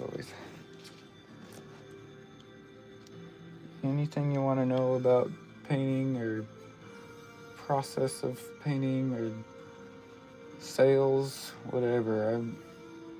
I've spent my last like 4 years of my life just really digging deep into like how to make an art business work, how to paint well, and then how to sell art well.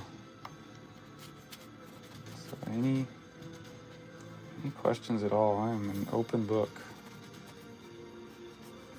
I love giving advice too.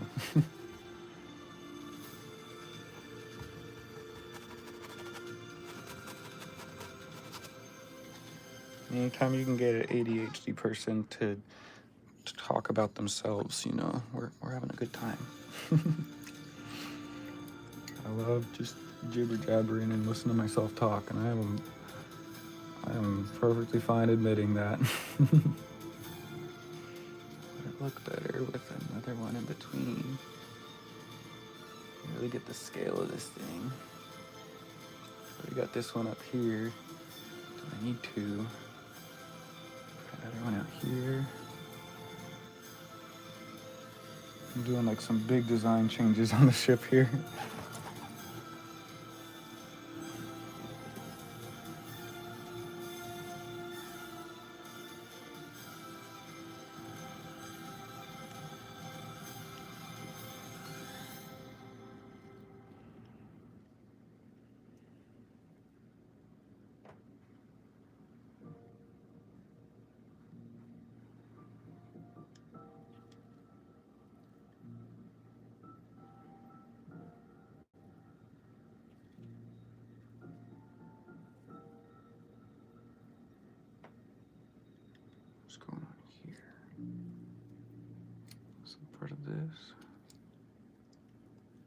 confusing myself now.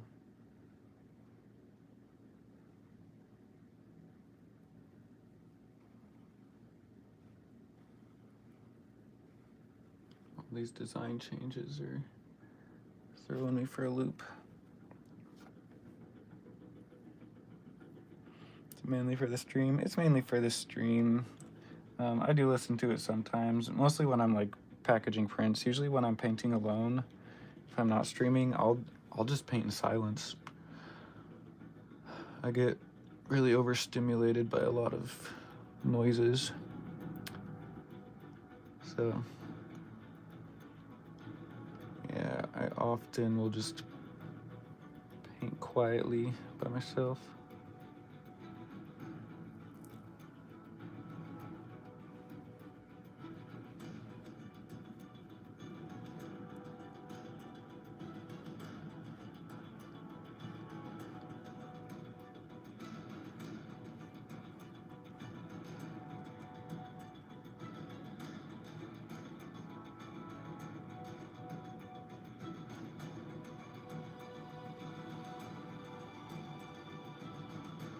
When I'm streaming, I just hate listening to myself talk in silence.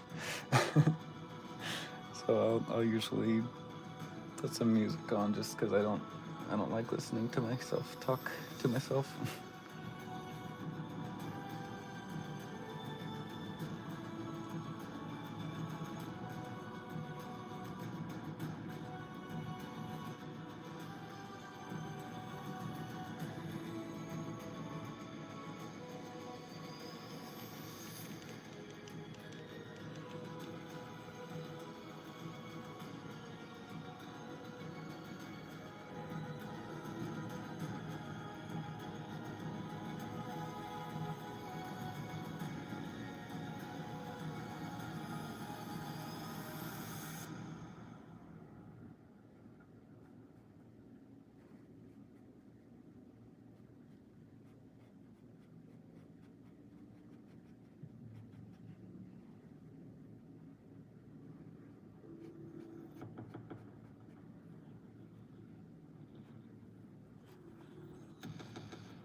Pushes the back of the ship farther back into the canvas.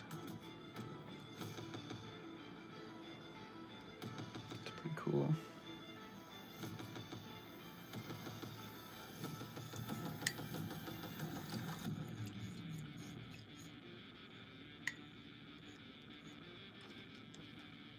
I'm just going like full detail here. It was not the intention. But it's looking pretty cool. I'll try getting some of these ropes with this like little thin brush. See what it looks like. Oh, that's actually really good. Sometimes these little liner brushes don't work too well and they just spread out, but actually looks pretty good. You just have to load it a lot.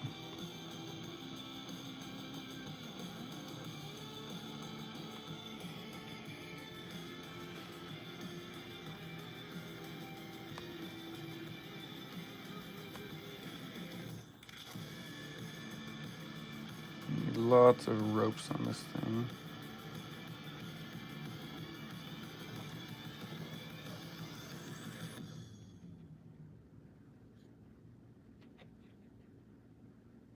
Some of this might be easier with oils. I just need to really have the design locked in before I switch to oils. I don't want to do that to myself.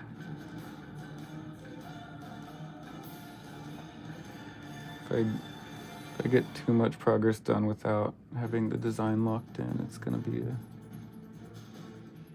rough time.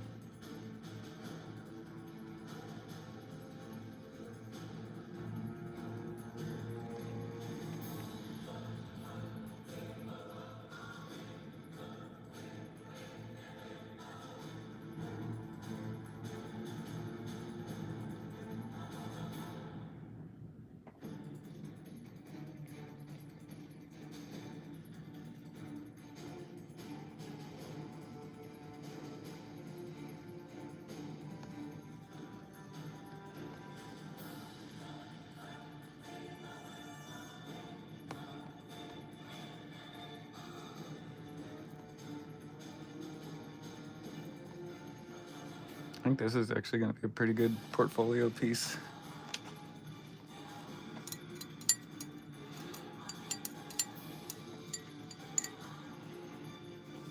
I'm going to need to change the skeleton quite a bit too. A little flat brush. There we go. Need one of these.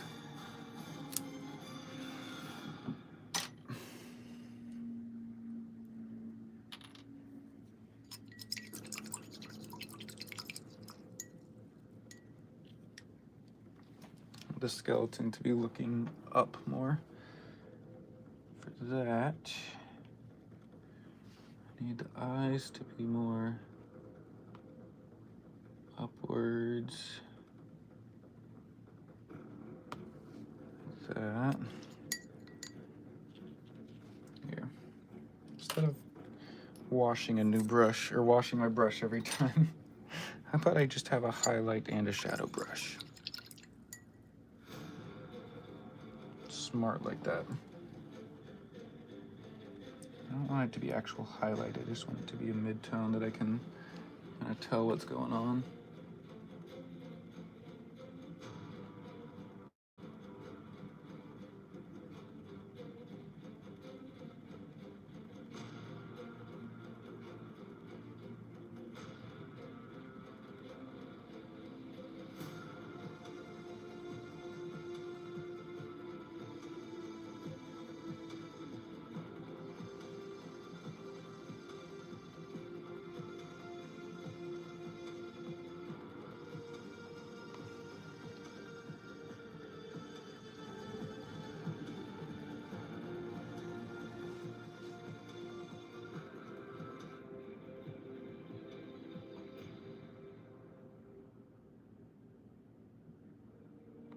Teeth are the most important part of this one because it needs to look like a vampire skeleton.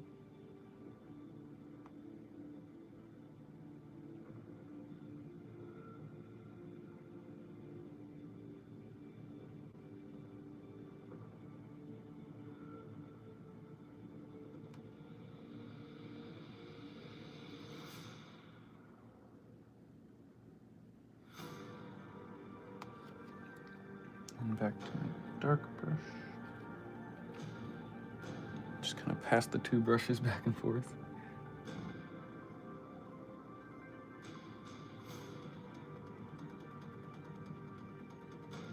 That's just gonna angle the skull to look a lot more interesting.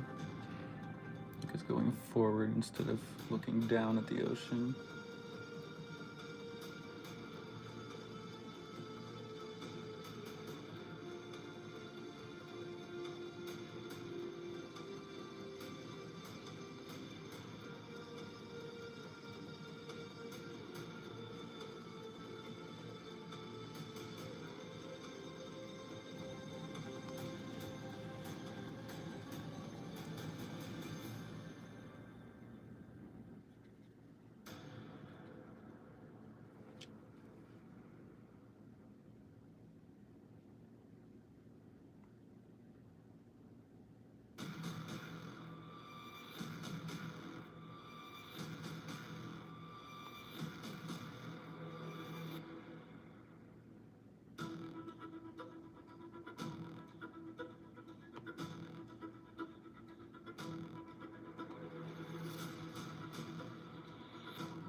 It's looking a little more skull-like.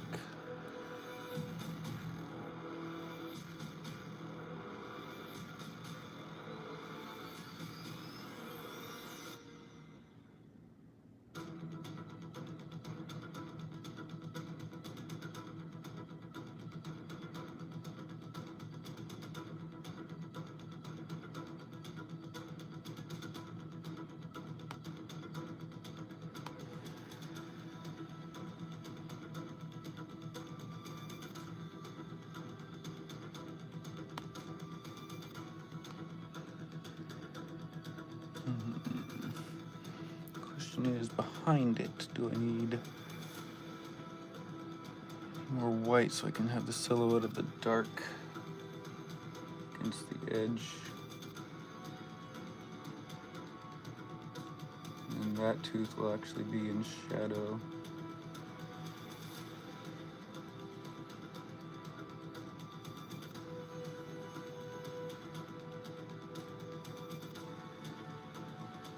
And that'll just be a wave. Gotta use the environment to our advantage.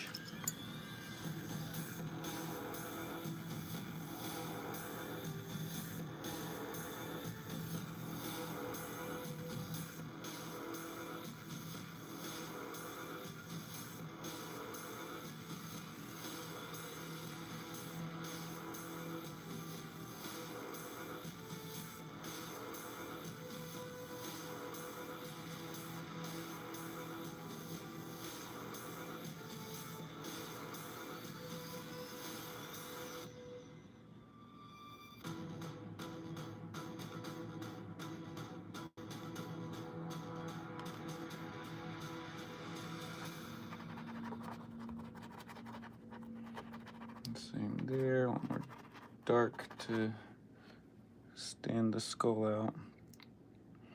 What inspired you the most to paint? Well, first of all, welcome. I've been an artist my entire life. I never really started painting per se. I mean, I guess I started painting. I was drawing for forever before I ever started painting, and that it was just like a part of who I was as a person was drawing. Like all growing up as a kid, there was always more like doodles on my homework than actual homework. I always had drawings going. I always had something I was scribbling on. But I took a intro to painting class my senior year of high school. This was about 10 years ago. And like up until then, like I said, I've always been an artist. I've always had art, but I never really enjoyed it.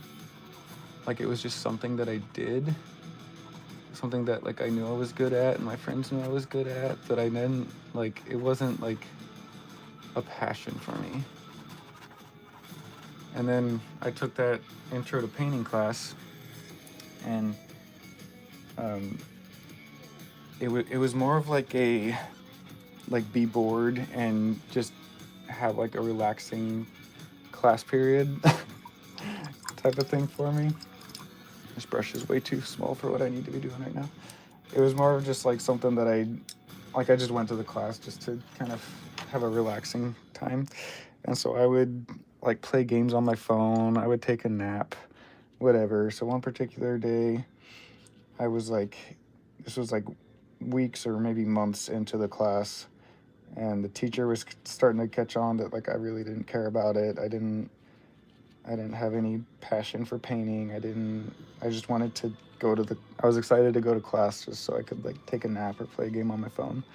And so, yeah, one day she walked over and she was like, dude, you gotta paint something.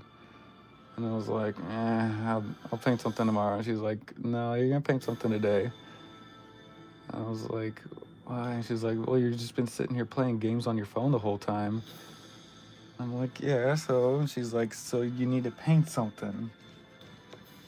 And she's like, if you don't paint something, I'm gonna take your phone away. I'm gonna compensate it until the end of the class period and get back after class. I was like, oh, fine.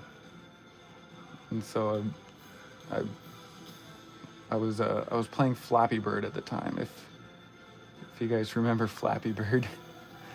Flappy Bird was like the biggest, most popular phone game back in the day. It was really popular for like 3 or 4 months straight. And so I took a screenshot of Flappy Bird and I painted the screenshot like I used the screenshot as the reference for I was using like classroom tempera paints or something. And I painted the screenshot. And I was like, hold on, that was actually like really fun. Like I really had fun. And so I realized that painting in itself I wasn't super interested in, but when it was something that I was enjoying, like if it was a game I was playing or a book I was reading, pretty much fan art is what I discovered that I was like actually passionate about. And so from then on forward, I just started painting fan art. I would take screenshots of my favorite video games, movies, TV shows, books, just kind of whatever I was into that day, and I would paint a picture of it. And it just really got me it got me making art. And one of my biggest inspirations for the longest time was Skyrim. Big lightning bolt coming this way.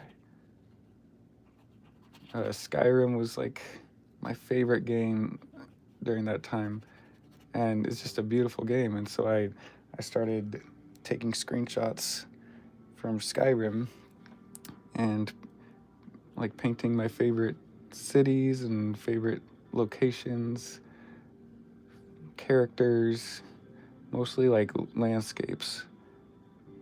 And once I started painting Skyrim, I started posting my stuff on Facebook and YouTube, and I think I might have posted on Reddit at that point. I don't remember. Um, yeah, I started gaining a following. I started like, people were like excited to see my new, mostly Skyrim stuff. And then from there, it was Lord of the Rings. I painted a lot of Lord of the Rings stuff.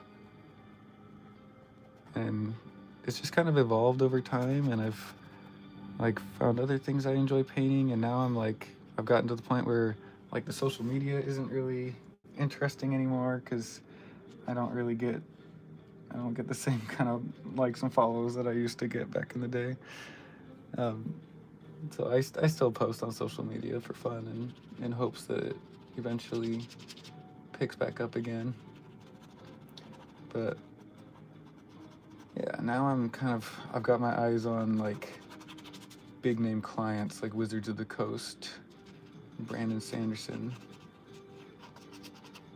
So my goal now is to get my art skills to the point that these big name clients look at my work and say, dude, you're good. We want to hire you to paint the next, Magic the Gathering set or the next Brandon Sanderson book cover, or, and it's going to be a while. I fully know it's going to be a while. But that's like my goal now, and that's what inspires me now, is just to get really good to the point that these companies notice me and want me to paint for them. And so that's kind of what I'm doing now. I know that was very long-winded, but I'm just talking in a room by myself, so.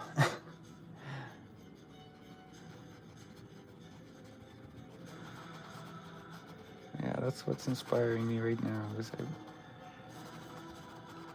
paint for big clients, and I want to get good enough to get very good.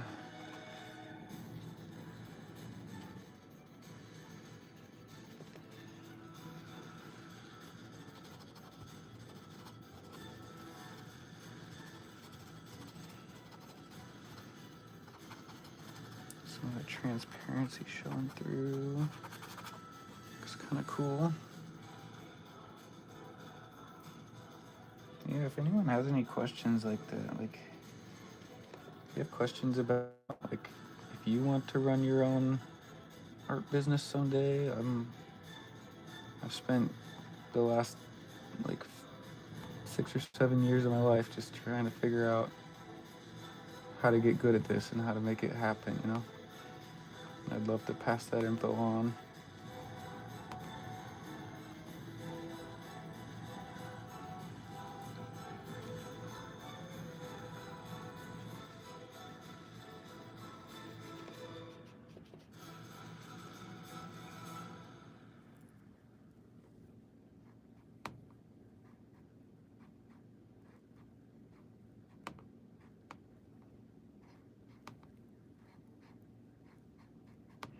Could look like this big rib cage kind of wrapping around the ship.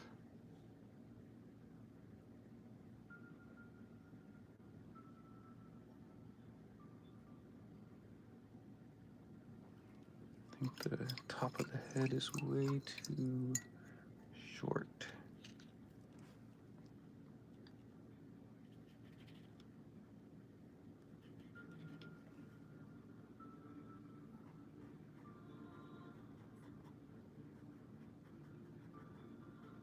Yeah, that helped. There was something off about it. Head shape was wrong.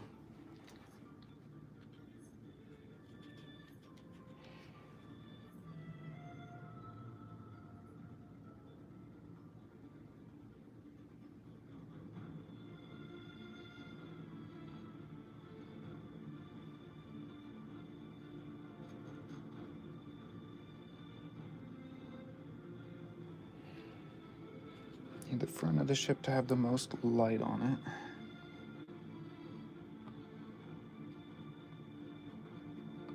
Same with these bones.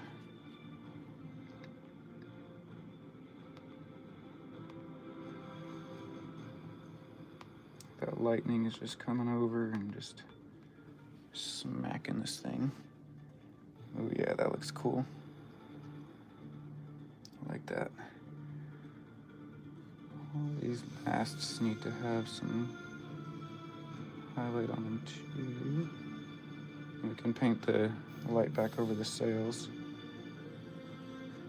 Sails, I haven't touched the sails in a while. This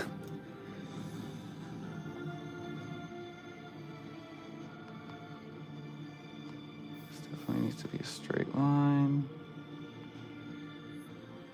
That.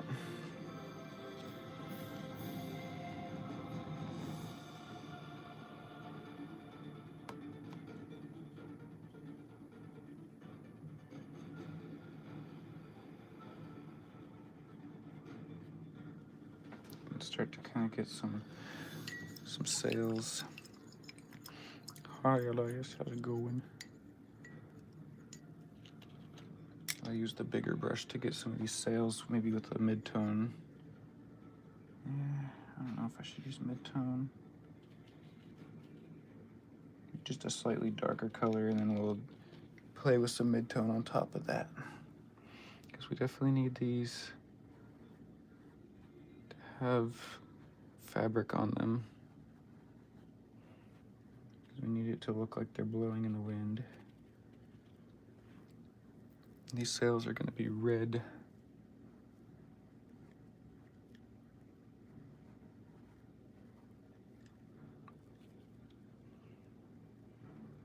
Thin it down a little bit.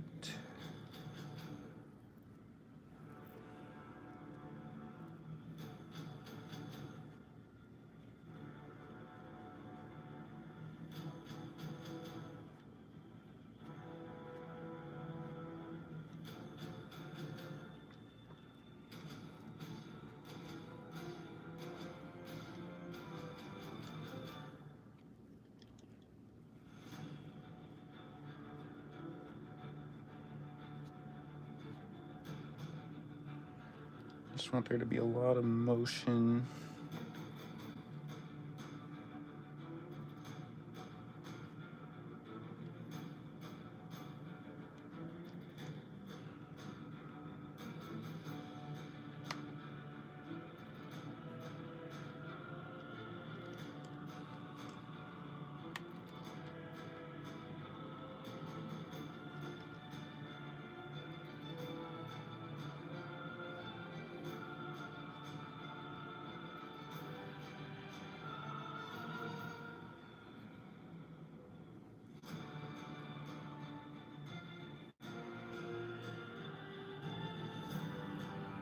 Put some more planks up here. So we need this thing to have a lot of stuff to put detail on. We want all the detail right in the front of the painting right here. Well, we want to know this is the front of the painting is the goal.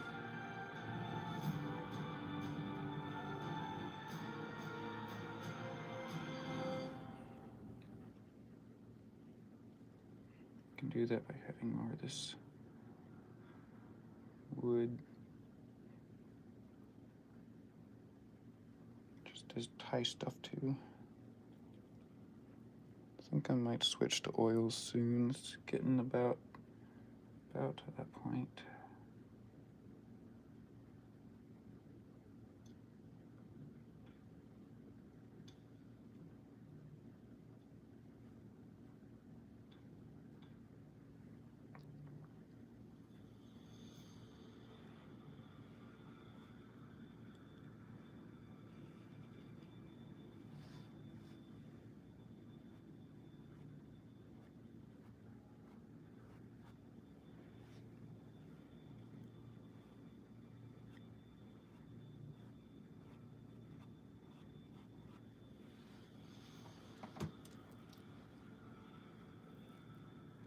I do need some highlight underneath the sails as well, on the sides, because I want to imagine that there's a big bolt of lightning coming out behind here as well.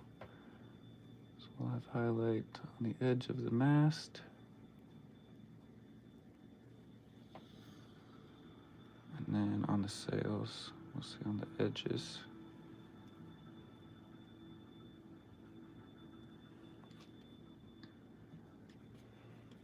And this sail part right here is what we'll end up putting the red over. We're going to use like a bright red. Make it look really crazy.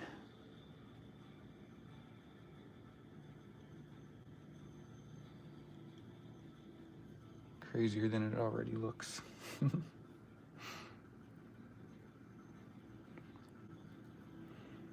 And watching your videos, thank you. I'm glad you're enjoying them.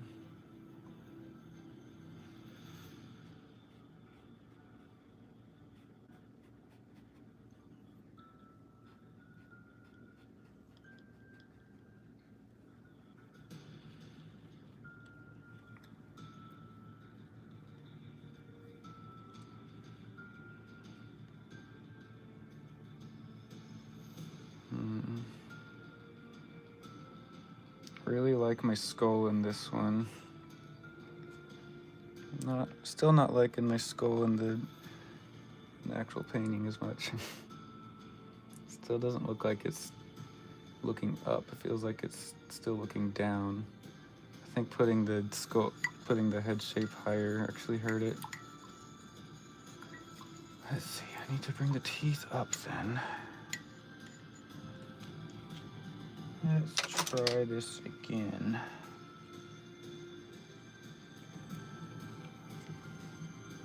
Teeth. Go up with this. Take out that bottom. Take out that row. This needs to go up here.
It looks realistic, thank you.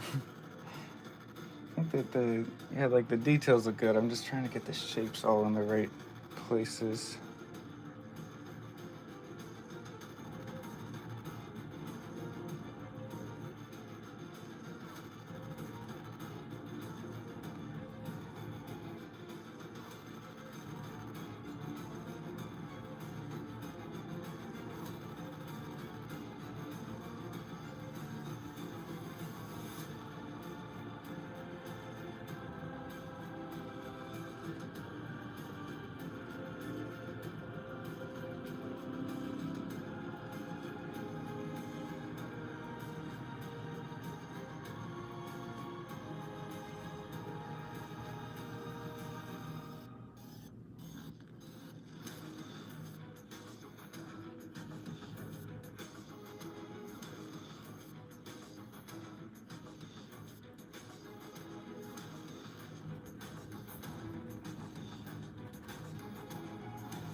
getting there. There's just certain shapes that are not quite right.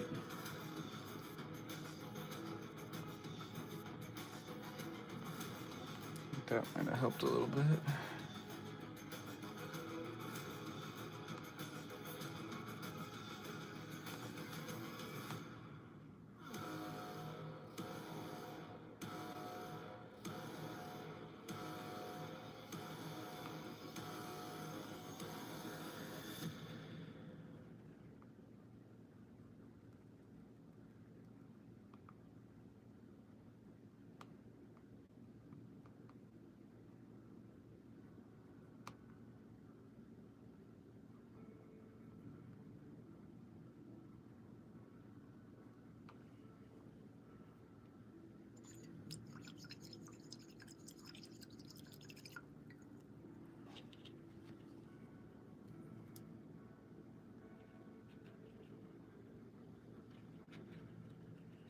Back to the highlight brush.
You just artist things. That's right. It's like I was able to do it in the sketch so well, and then on the actual painting, I've come back to this skull so many times.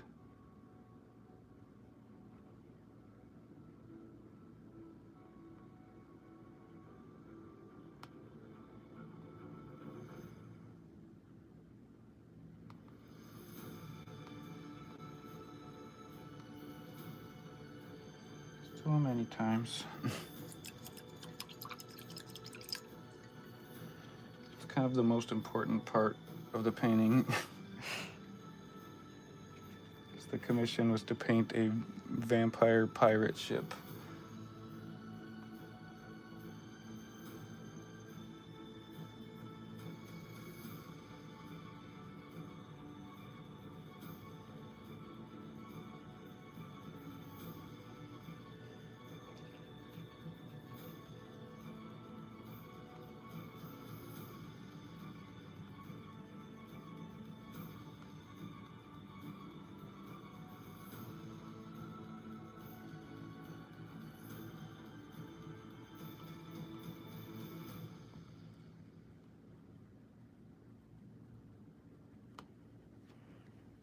I painted a lot of skulls, but they still just, every now and then, just doesn't quite go right.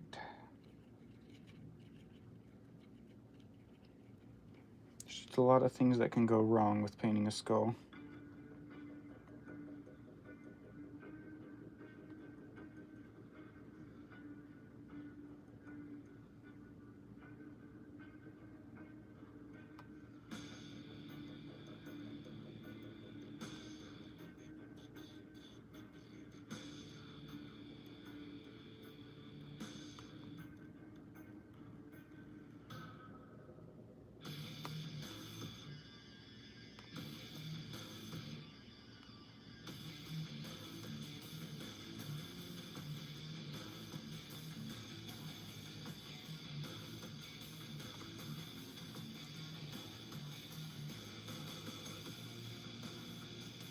Digital art or traditional art? I love traditional.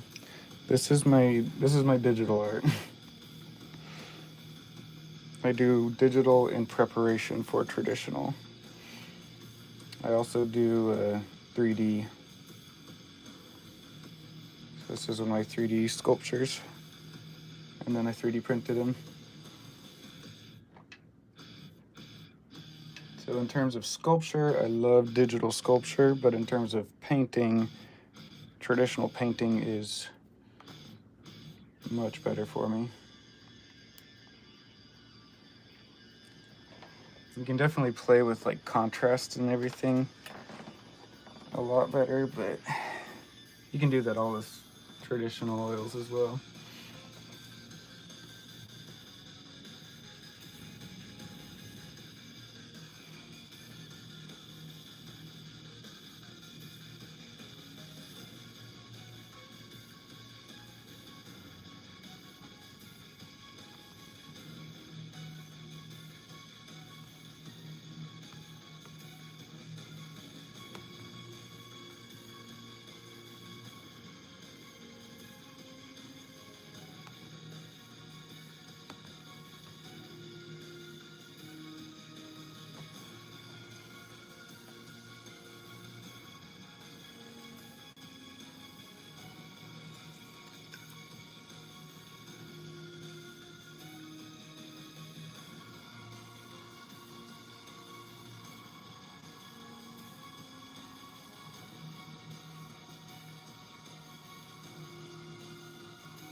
I feel like I have so much more control with traditional art.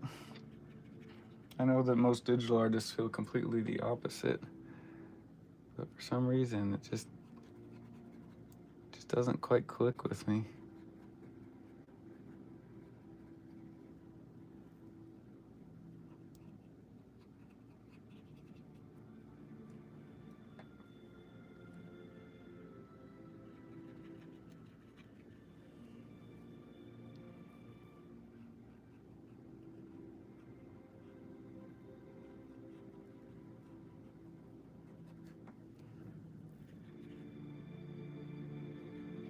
One thing I love painting though is glow. Why doesn't it click? I don't know. I don't know, it just doesn't. Like I can definitely do digital, it just, I think, well, actually maybe I do know why. Traditional forces me to slow down, whereas digital, everything is so like there at your fingertips that I just work so fast, I guess. Like I work so much faster with digital.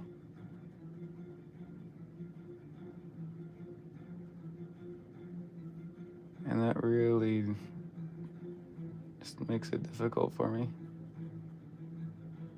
So with traditional, like I have to slow down. I have to actually think about each individual little brush stroke. I have to do it at a pace that gets the job done.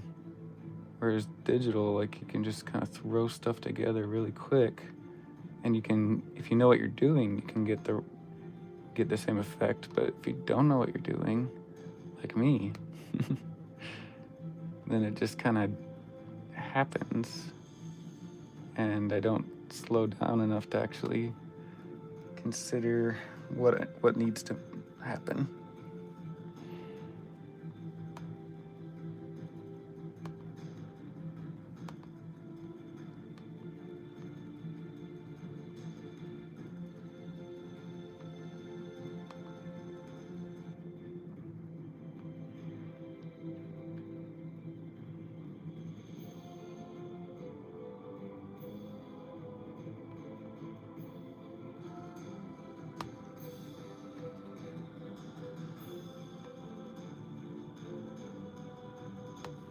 I've done several paintings with lightning in them, and it's always fun.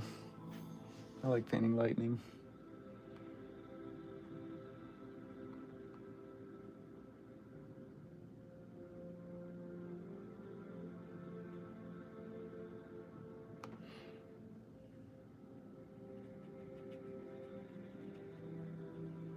I think we're finally starting to get there with this skull.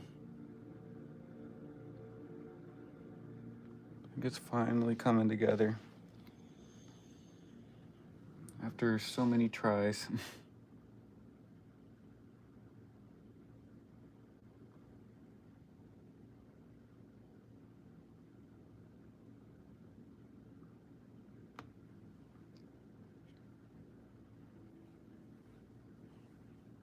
Looking good, thanks.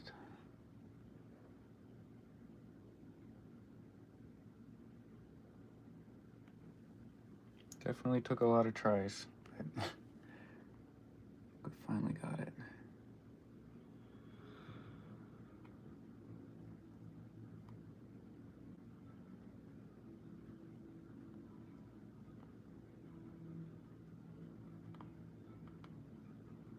I think I want the skull to look maybe less angry and more sad. For that, bring the eyes out a bit.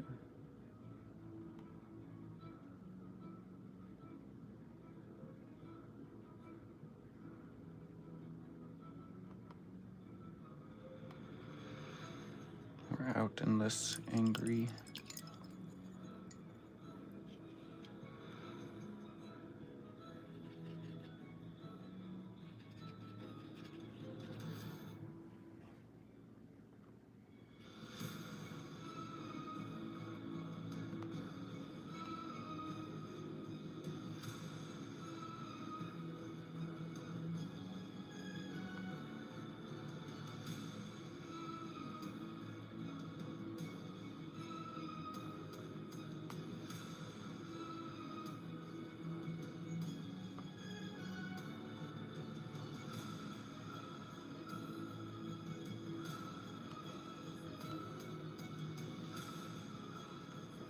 There we go. That looks a lot better.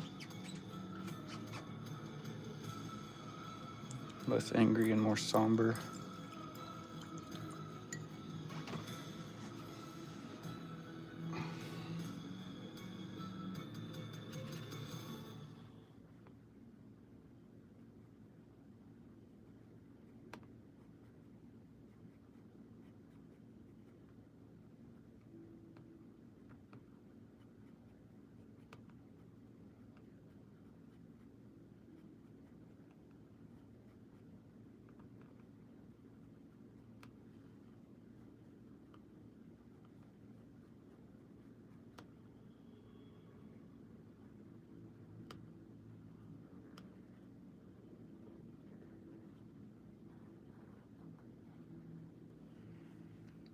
I also want to add one thing that I was playing around with in the sketch was these like string, like ropes, kind of wrapping around the skull.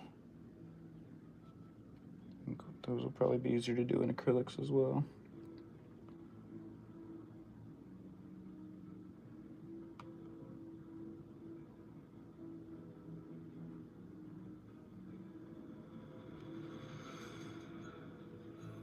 Kind of like roped up. I really want to get some like Basinski vibes.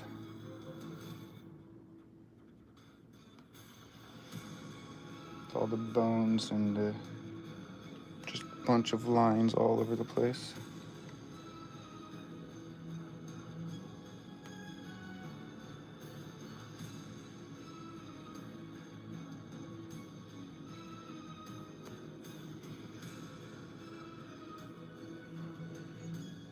Can't go too overboard with these.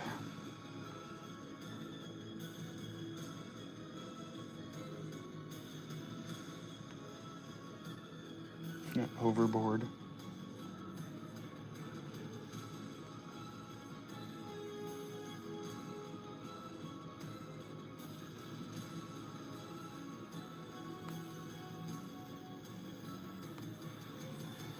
That's pretty cool.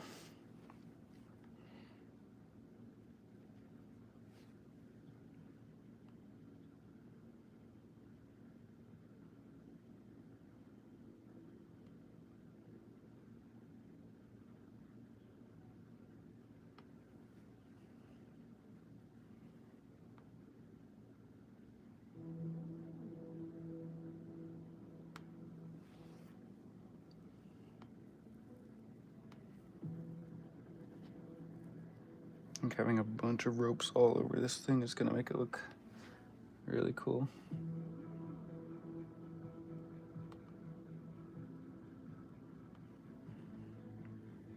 Definitely adding details now. I need to switch to oils.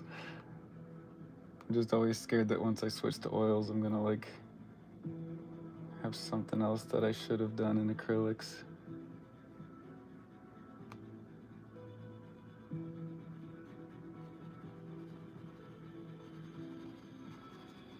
Oh yeah, getting some of the light to kind of like go in between those ribs. It look like the ribs are casting shadow. That'll be pretty cool. Okay, I want to add more like more of these holes along the side.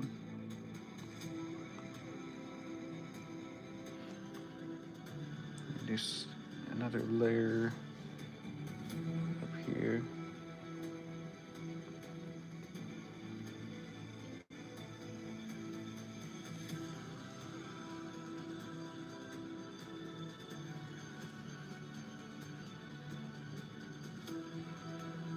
Looks less angry, sad story behind this picture. I'll definitely think of a name. I don't think I have a name yet.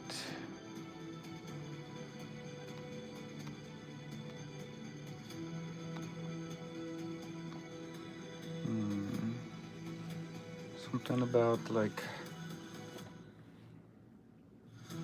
a somber voyage or something like that. Voyage of despair. Something along those lines. I definitely won't decide on that yet, but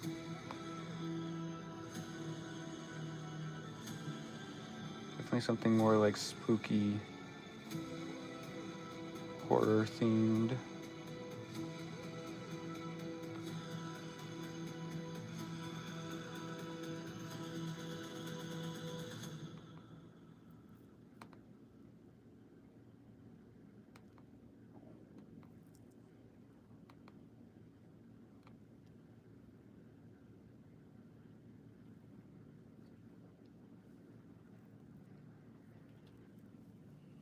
Yeah, I'm just making it up as I go along. I don't have any specific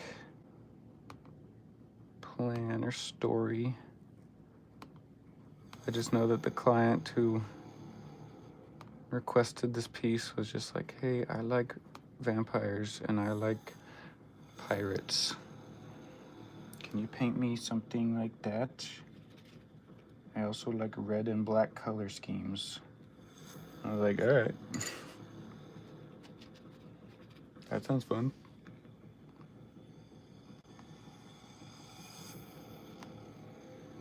A little bit brighter.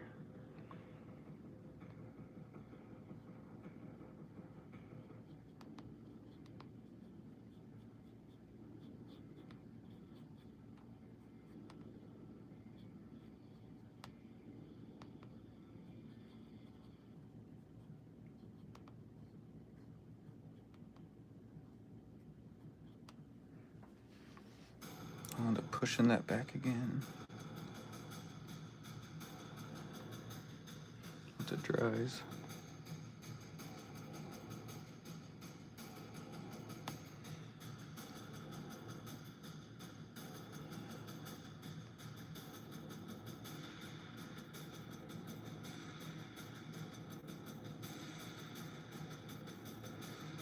Almost forgot all of my perspective lessons. That to go that way. I had it going like straight across. That would have been awkward. Just in that it would have looked like garbage.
favorite artists? Yeah. I'll start with my favorite YouTube artists. So Andrew Titchler is a fantastic YouTube artist. He taught me so much. And Kevin Hill. I learned like everything I know about landscapes from watching Kevin Hill. Now, classic artists. Albert Bierstadt. It's a oil painter from way back in the day. Did some amazing landscapes way back in the day. And then like current artists, well, I gotta say Dan Dos Santos, because he's my mentor right now. I'm taking a 14-week mentorship from Dan Dos Santos. He does a lot of magic cards, a lot of book covers, pretty much what I'm wanting to be doing soon. And so, yeah, Dan Dos Santos, and then like a couple other magic artists that I really look up to is like Chris Ron. He does amazing dragon paintings. David Palumbo. Love his work. Dave Palumbo. Ryan, what's his last name? Pancoast. Ryan Pancoast is legit. He's amazing.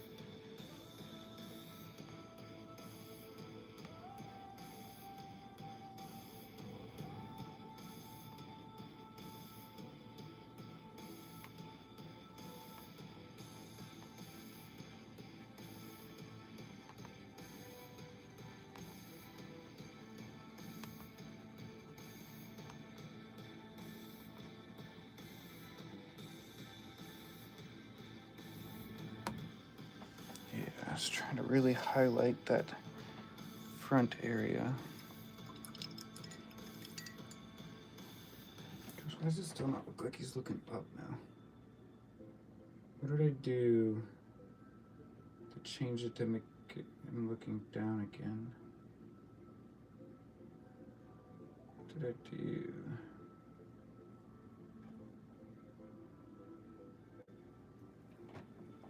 Thought I had it, and then I just took a step back, and it looks not how I want it again.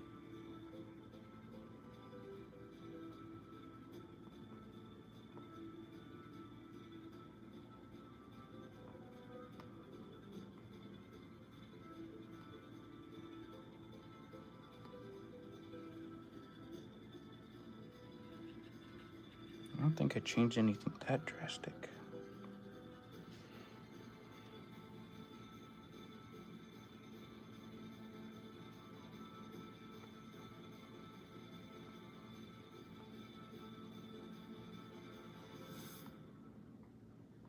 It's a little better. Just more light on the brows up here. You bring the nose up, the nose hole. He doesn't have a nose, he has a nose hole.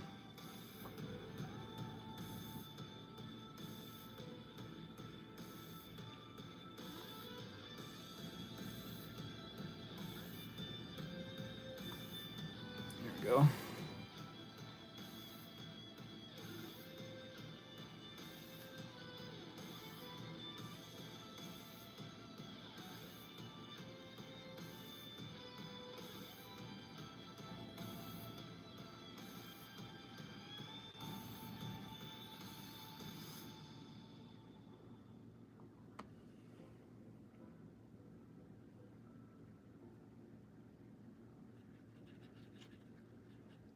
The indication of teeth.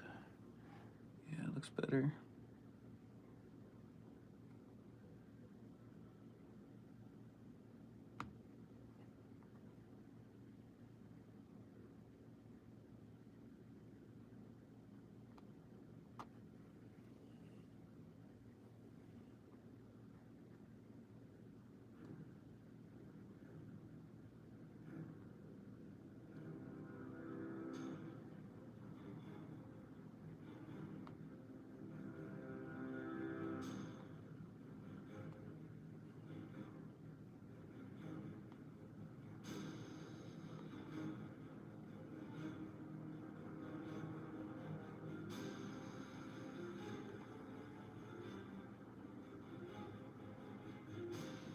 There we go.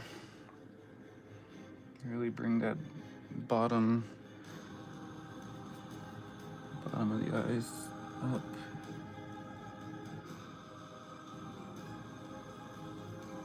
These up.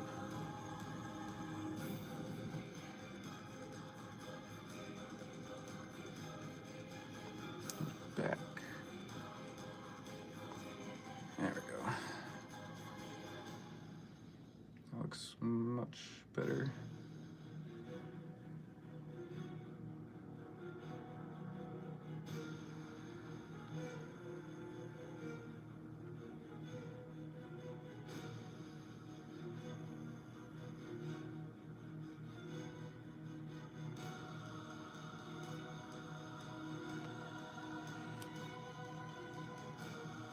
Yeah, that looks good.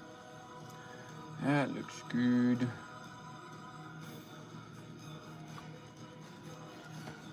Alrighty.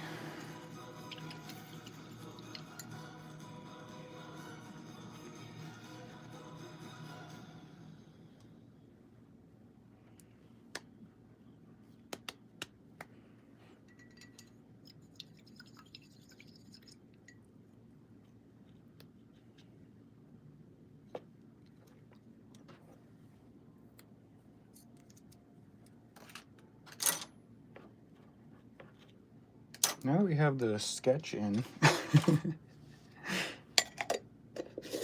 that was just the first part.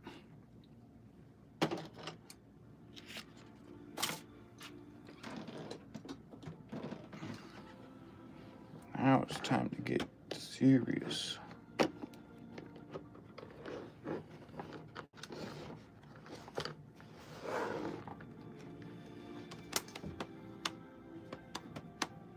There are my oil paints. Oh, they're below my feet. To find the Payne's gray. That is black. I don't need black. I will need some sort of red. Cadmium red. Bright red. We'll highlight the sails with. There's some Payne's gray. I think Payne's gray mixed with phthalo blue will probably be the best dark paint for us. I want it to be mostly gray. Mostly gray background. I don't want a whole lot of blue.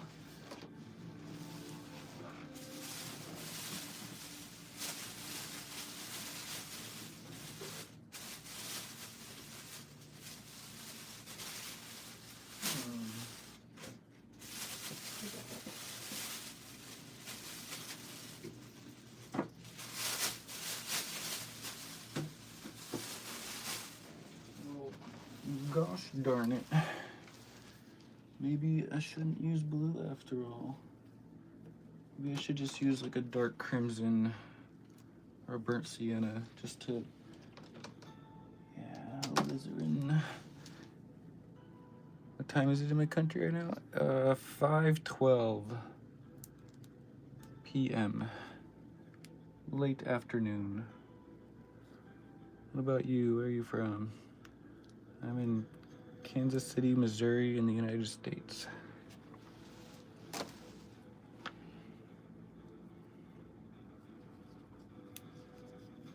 see. What brush? What brush shall I use? Bigger flat brush. Something like that.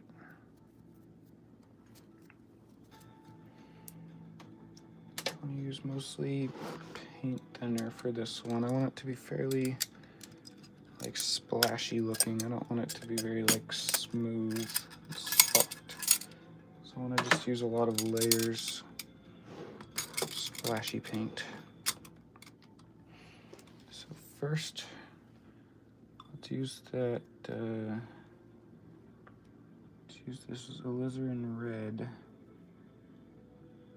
Touch of alizarin or cadmium red. And then we'll thin that down pretty hard. And this is what we're going to paint the sails with. Let's just start at the top.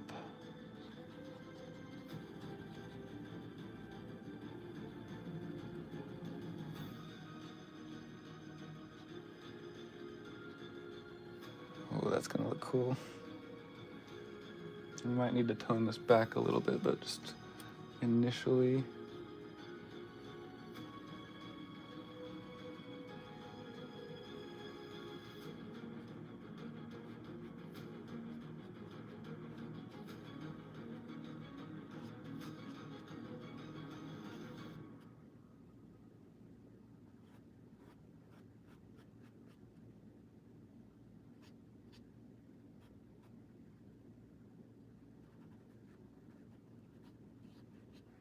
Kind of glaze over with this red.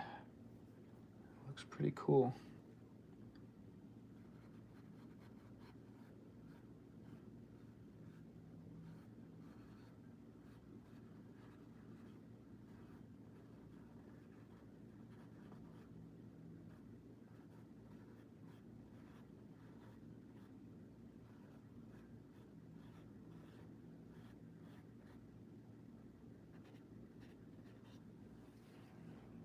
Oh, that's gonna look awesome.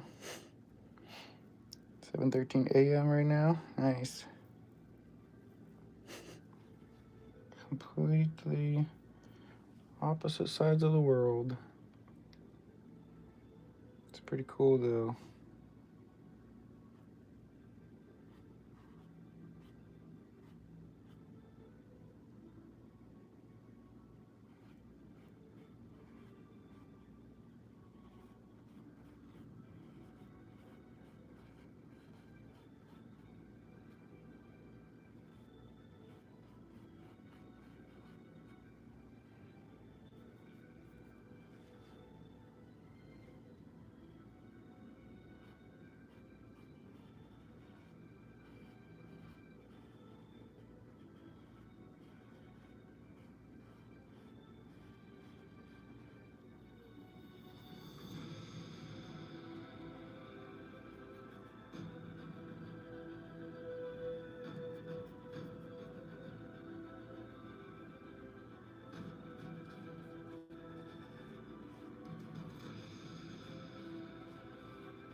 That looks pretty cool.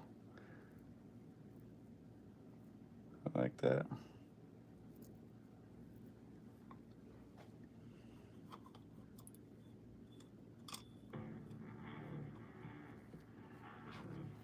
All right, now let's do the background. Payne's gray.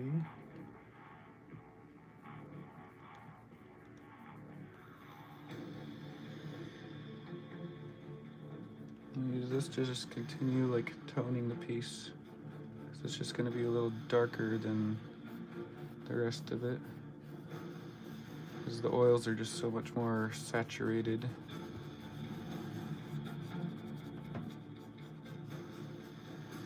We'll leave the highlighted parts out, but we're going to kind of glaze over most of the dark parts.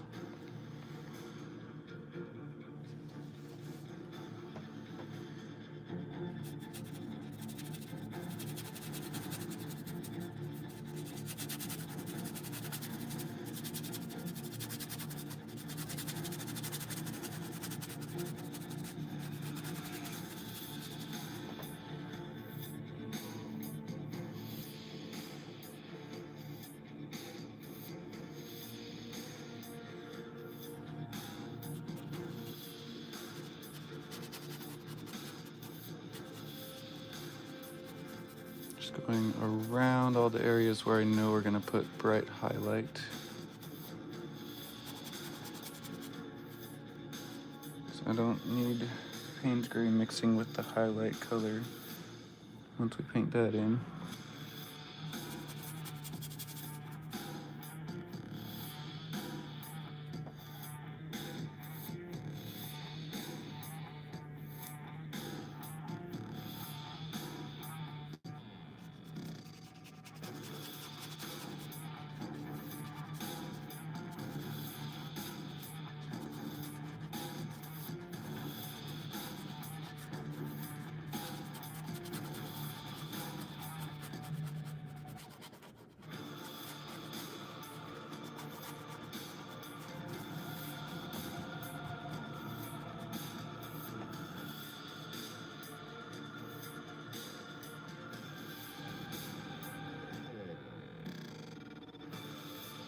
Looks great, thank you. A respectable stream. What are there like a bunch of thirst traps here or something? I don't spend a whole lot of time on YouTube Live, except for when I'm streaming.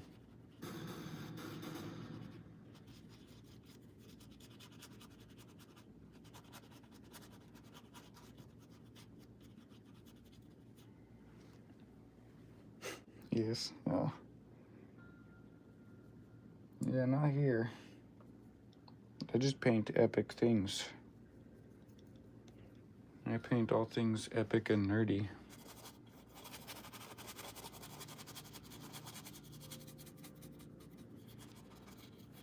Yeah, that was the main thing with TikTok for a while too. Is just all it was thirst traps. That's all anyone got on there to post and to do was just thirst traps. I'm like, yeah, I'm not interested. For a while, even with all the thirst traps, it was still plugging my stuff pretty well, but not anymore. I haven't tried TikTok in a long time, but last time I tried it, it was not really worth doing.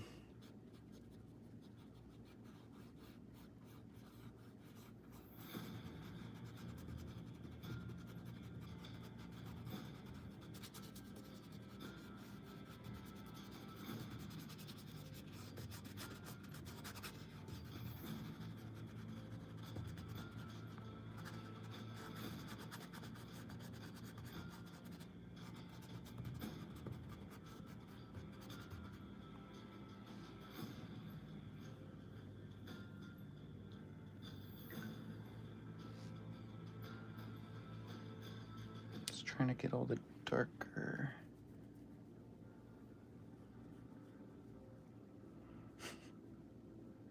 The dog sucks anyway, yeah.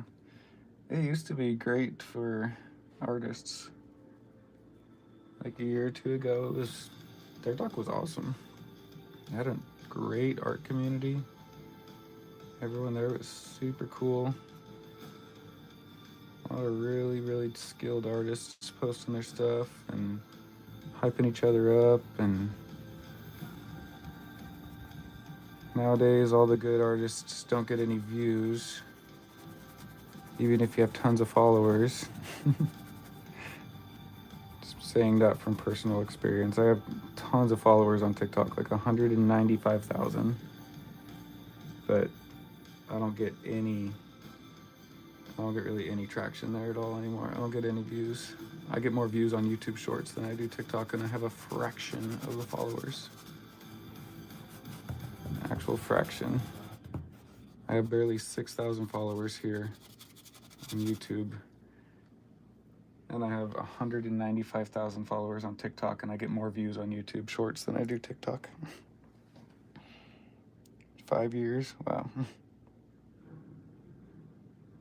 Can't paint anything. That's okay. That's what I'm here for.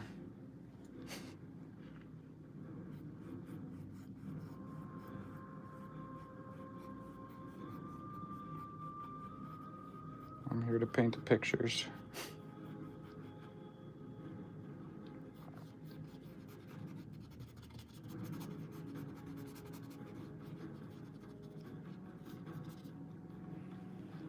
Pinch that in a little bit.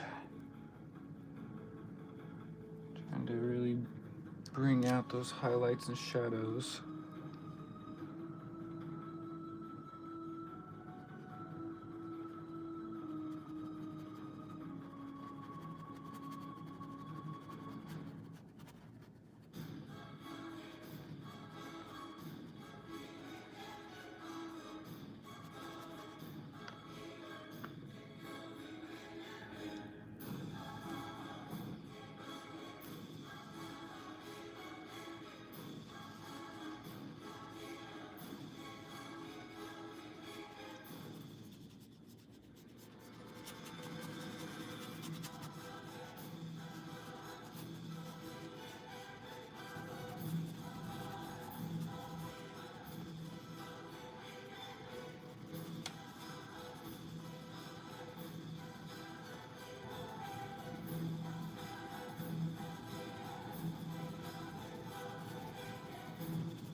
Nice. Just trying to focus in and sort of bring it into where the highlights and shadows need to be.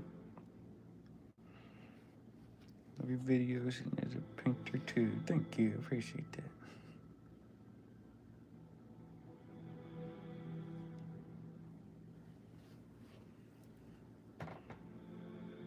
Let's see. I can probably get some more highlight on there as well. Probably switch to a smaller brush. Try and get some of those really sharp highlights on there. Maybe use another round brush again. And then we'll just start using white. A good place to mix this white. My entire palette is just kind of disgusting right now. Watch the difference between the white oil paint and the white acrylics. Look how much brighter that is. This is why I switched to oils, because you can just push it so much farther than acrylics.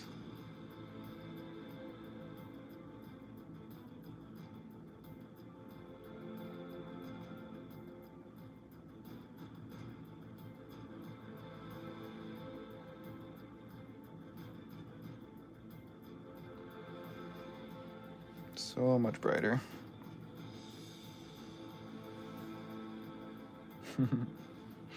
It's like cool stuff that fits the bill. Hey, so I'm glad you think it's cool. I think it is turning out pretty cool too.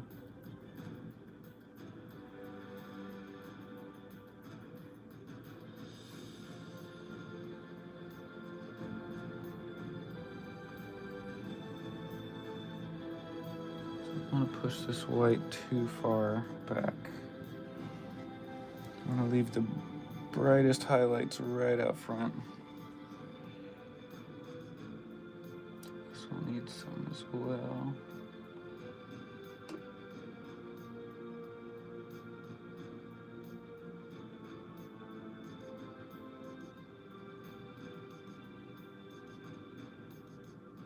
to give the indication that that is right in front with the rest of it.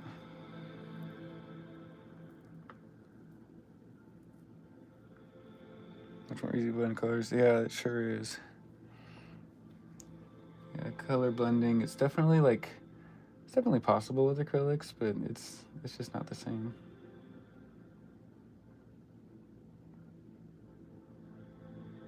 Let's see, where's this thing?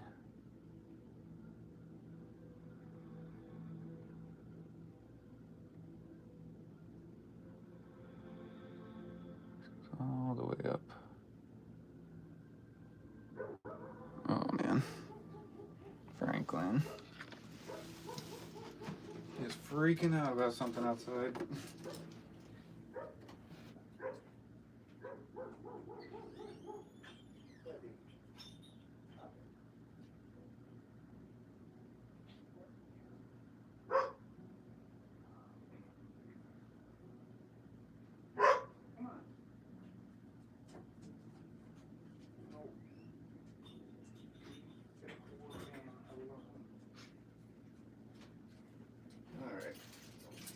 Sorry about that.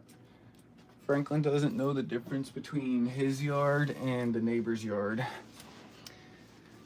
And anytime he sees a neighbor outside doing anything at all, he just feels it's his life purpose to make sure that they get the heck out of there. Let's see.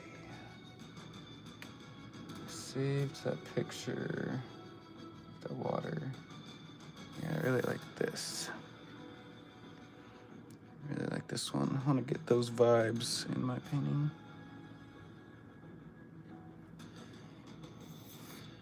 For that, I need a bit more scribbly, a bit more dotted stuff right here.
Looks pretty cool.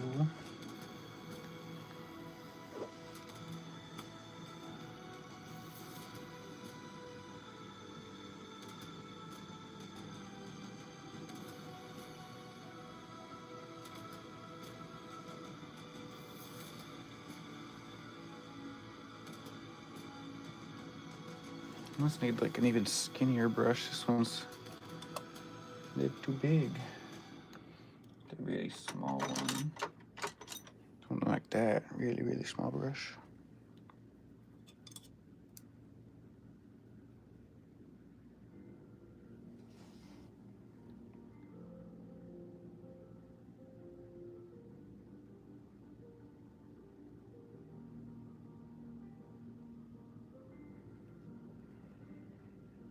Decent amount of paint thinner on it too.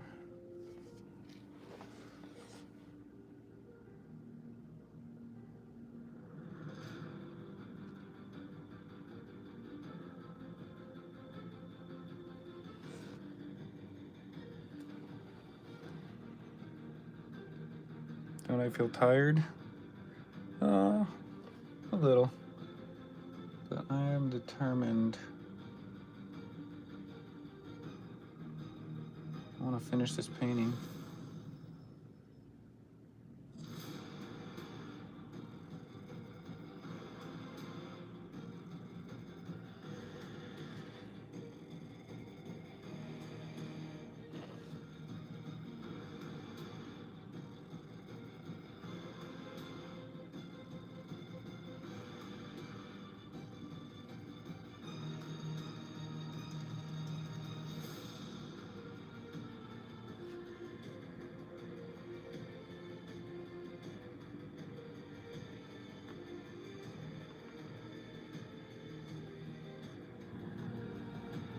This is a pretty substantial commission. Getting paid a decent amount for it, so I want to get as much done on it as I can, because I have several other commissions that I also need to work on. But if I can get this one knocked out, that'd be amazing.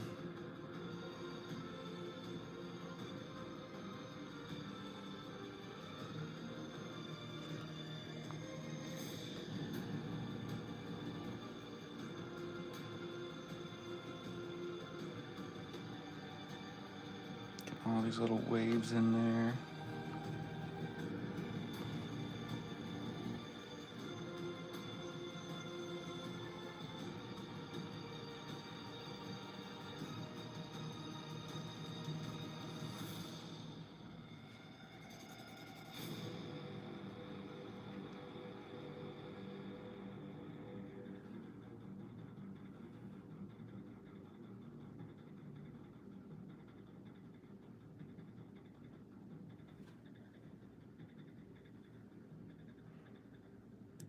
People are going to you instead of AI. Oh yeah.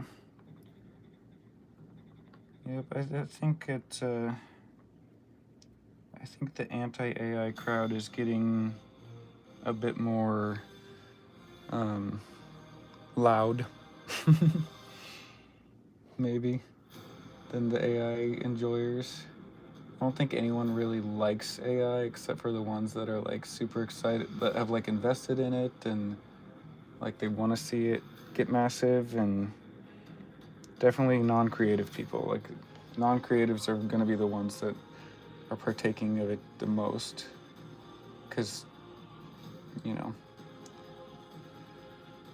non-creative people are going to be the ones that are going to be the most interested in it, because it's giving them something to feel like they made something even though they didn't make anything.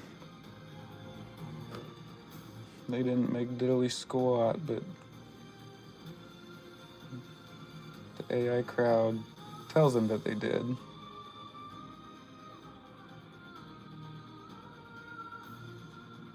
They're like, oh wow, you did such a good job on that painting. And then the actual artists are sitting here like, bruh, I spent 15 years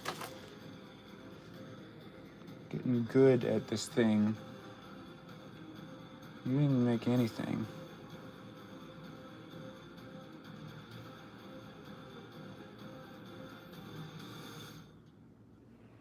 You didn't make diddly squat.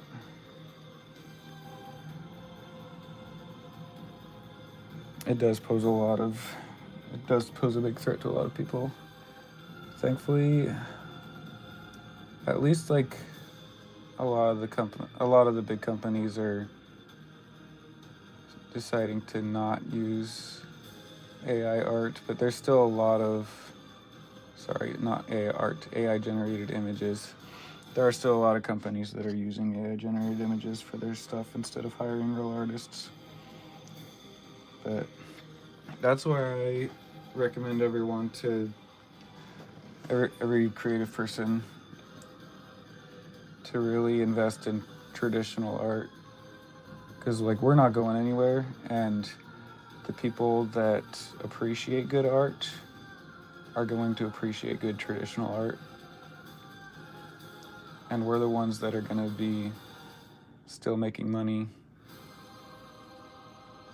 when AI is really prevalent and everyone has access to it, which they already do. But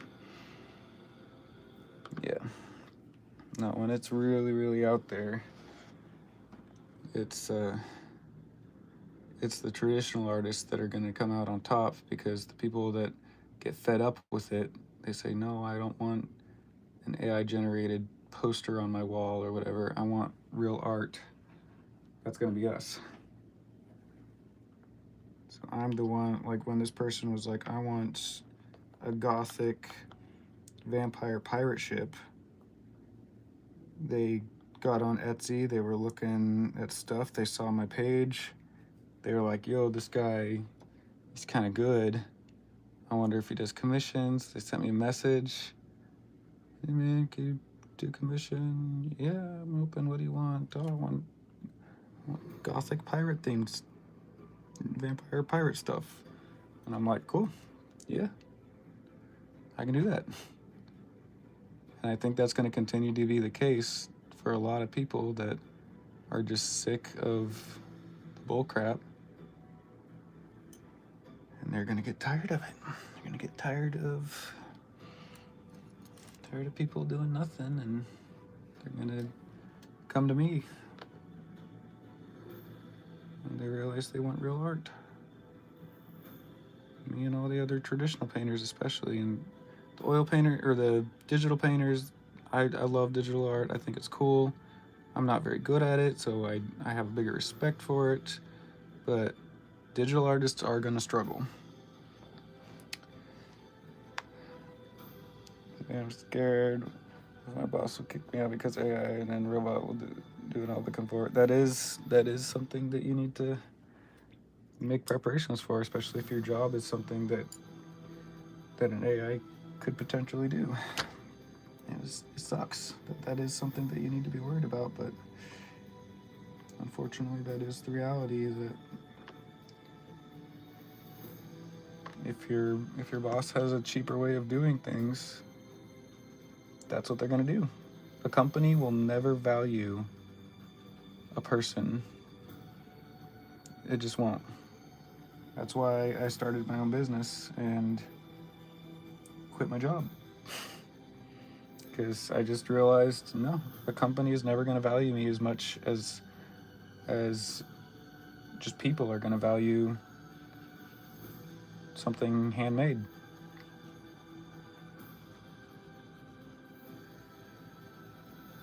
So I quit working for a company. Just doing my own thing now.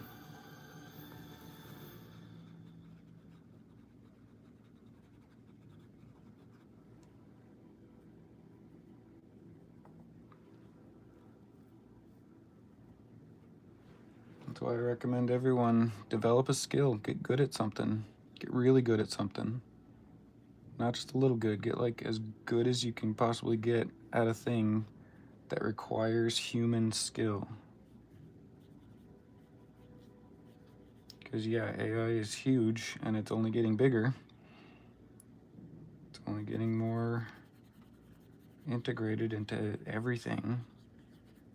It's not slowing down until there becomes some sort of like government regulated control over AI usage. It's just going to keep getting bigger. I mean, just a year ago, Will Smith was eating spaghetti for the AI generated video footage. Just a year ago, that Will Smith eating spaghetti video was going everywhere. And just this weekend, Sora 3 launched. Is it Sora 3? I don't freaking know. And now we got like hyper photorealistic video, AI generated videos. Instead of your paintings on the street. I hope it doesn't come to that.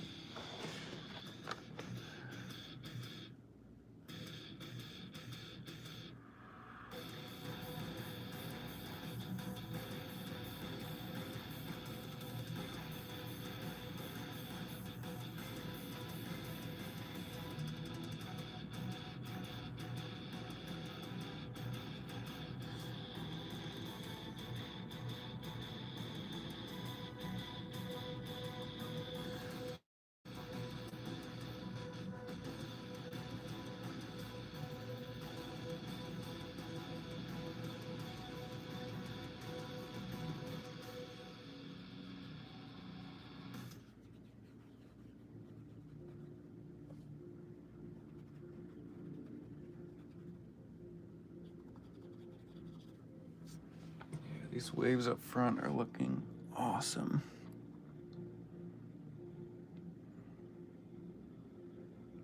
Still young and not quite sure what I want to do. I'll probably end up trade school or some kind of blue collar work. And that's fine. Just don't let people tell you that you have to go get into tremendous amounts of debt to start your life. That is just I don't have a ton of great advice to give, but the best advice that I would ever give anyone that isn't sure of what they're doing, just don't get into tons of debt right off the bat. Getting into debt is the worst thing you can do as you're just starting out. Like, it's such a broken, messed up system that tells us that we need to take out a bunch of student loans and spend all of the money that you don't have and probably will never have, because the odds of success coming from college it's very low. Most people start college. Very few people graduate. Very few people graduate.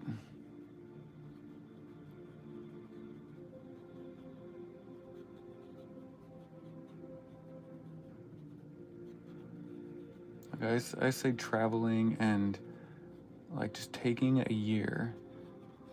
Like just find some roommates, stay with your parents. Like a good year or two before you go and spend a ton of money on school. Because you're gonna learn so much in that. You're gonna learn so much about yourself in that year or so not being in school. And I'm just talking in general. I don't know anyone's exact situations. But just not going to college, not that very good.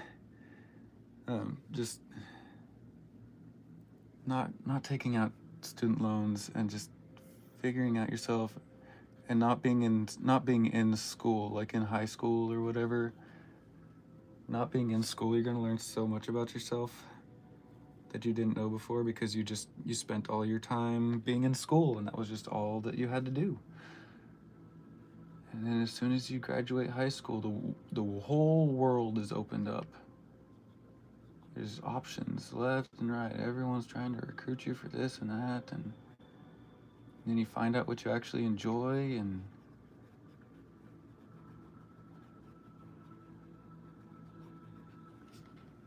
yeah, it's just there's a lot of options out there.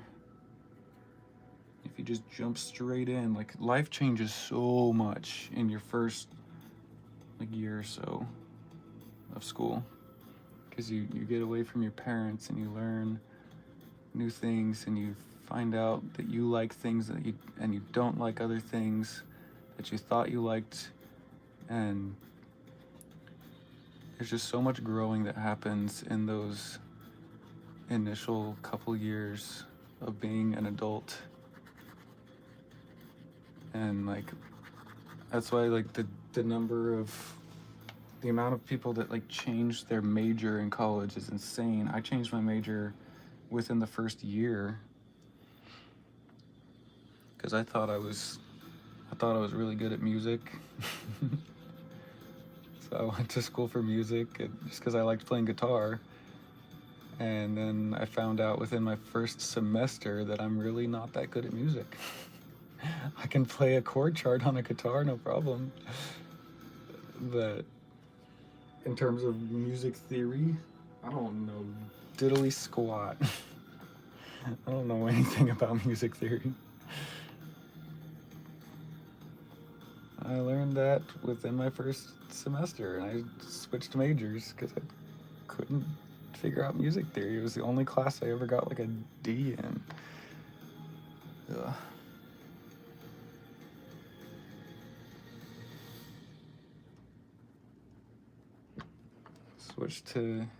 Switched to psychology and counseling. Ended up getting a degree in counseling, and even that I've never used once. I've never needed that degree once for anything I've ever done.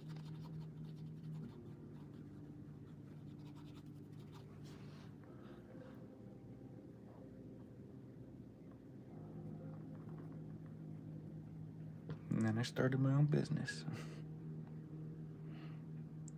You hear music sometime? I haven't made music in a while. I play bass guitar, at my church I go to. So that's what I was doing just this morning. I was playing bass guitar. I really like bass. Played acoustic guitar for the longest time. Really liked it too, but realized fairly quick that I'm not very good at it.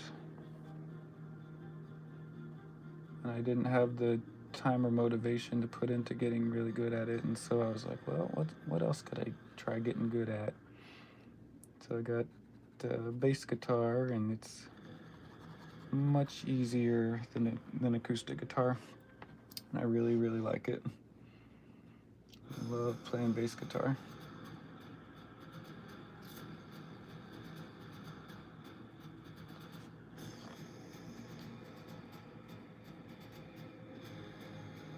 Spending like so much time on these waves out front. You love acoustic? Yeah, it's fun. What I want to learn next is electric. Got a nice electric guitar sitting right there, and I barely touched the thing.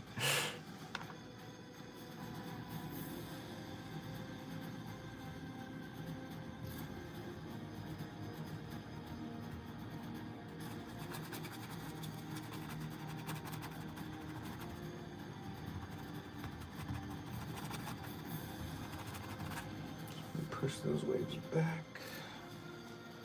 This needs to get a lot darker as well. Yeah, I've played acoustic guitar since I was like 10 or 11 years old, I think. I really like acoustic guitar, it's fun. Just playing it on stage is hard. Fair Smith piano I used to play when I was a kid. Nice. Yeah, I took, that was one of the things that convinced me that being a music major wasn't for me, because I had to take a piano lesson. It did not go well.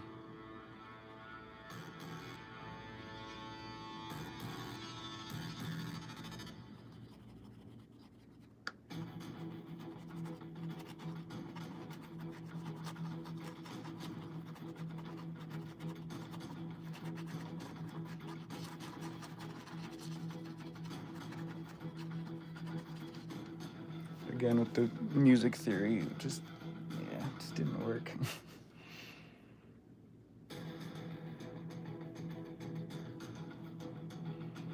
Just the lack of music theory skills is really what did me in. Especially going to school and not having any previous music theory skills. Yeah, that sucked. Go back in and tone these back.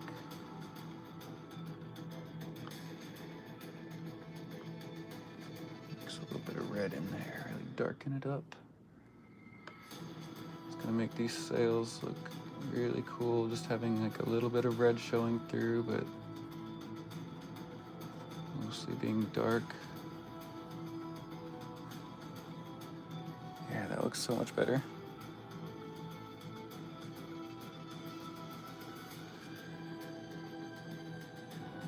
Yeah, I'm gonna be so happy if I'm able to finish this in one day, in one sitting.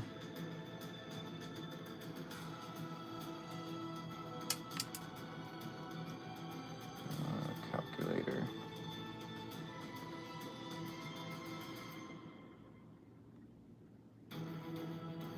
222 divided by 60. So it's been 3 hours, 3 and whatever. It's been almost 4 hours that I've been working on this piece.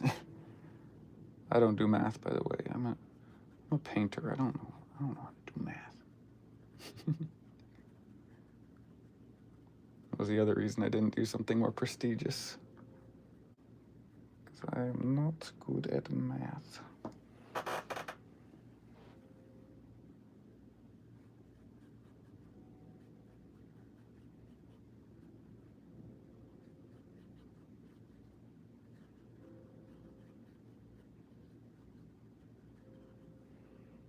leaving some of that red showing through underneath. Looks really cool.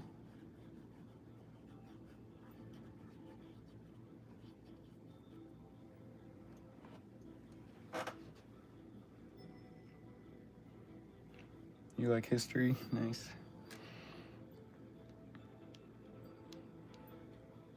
I didn't mind history. I think it was the fact that math was required for like every prestigious thing. Like I was really considering joining like the Marine Corps, the Navy SEALs, or Air Force. Just had a lot of respect for people who were like military heroes. I just wanted to be a hero. I wanted to be like them. But even that required math skills. I couldn't even pass the ASVAB. Is it really important to finish the painting in one day? No, it's not. I just have a lot of other commissions right now, like the Thanos one. This guy. I have a giant painting of Thanos that I'm painting. And so I took this commission when I shouldn't have. I just thought it sounded fun and I couldn't say no to the money. And so, yeah, when my wife gets home, she's gonna be like, "What are you working on?" I'm gonna be like, "Oh, I finished a big commission in one day." She's gonna be proud of me. That's the goal anyway. I mainly just want my wife to not be mad that I spent my time working on this painting rather than on any of my other really big commissions.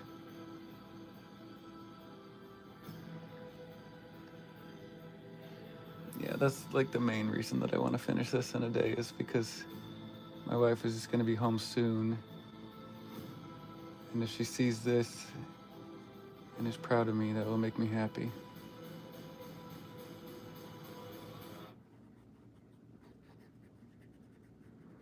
If it's not finished, then she'll still think it's cool and it'll still be a good painting, but she'll be like, "Well, why'd you take another commission when you have so many other paintings you're supposed to be working on?" And I'll be like, because shut up, okay?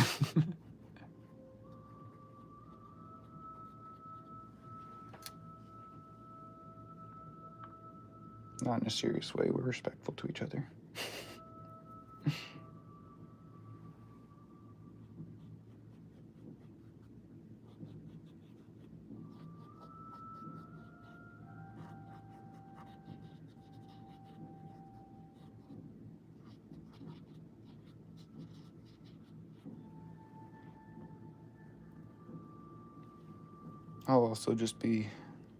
I'll be very proud of myself if I'm able to finish this one in a day.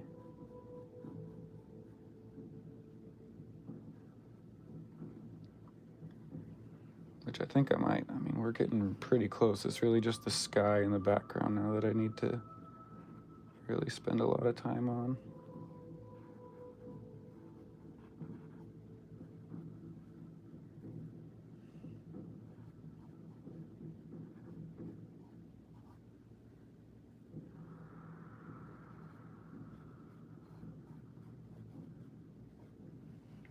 I completely forgot I have chicken in the fridge. And that sounds delicious right now. But I want to finish the painting.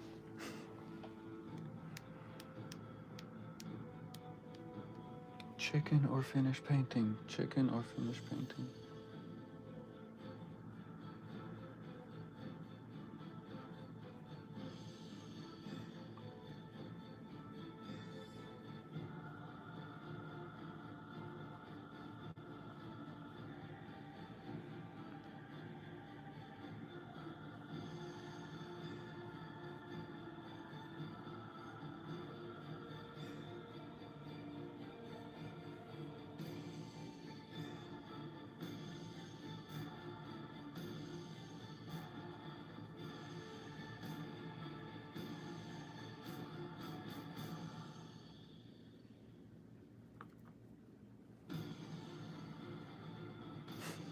big decisions here.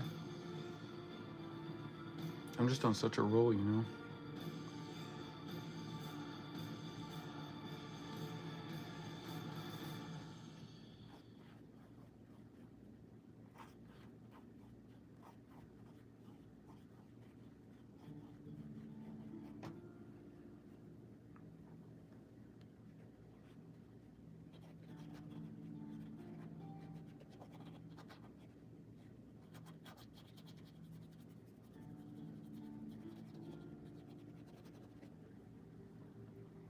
That looks so much better.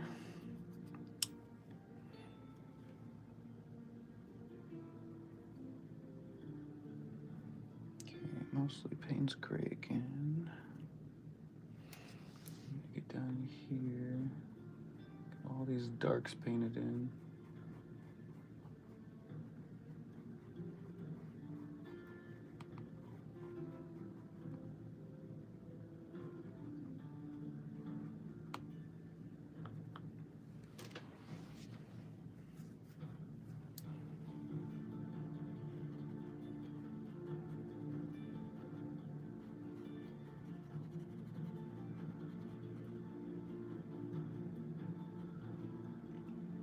Do not worry about being too careful down here. This is very wet paint, and so it's gonna look way darker than it is when it dries. Probably just preemptively add more paint onto my brush.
I'm gonna push more of the focus this way.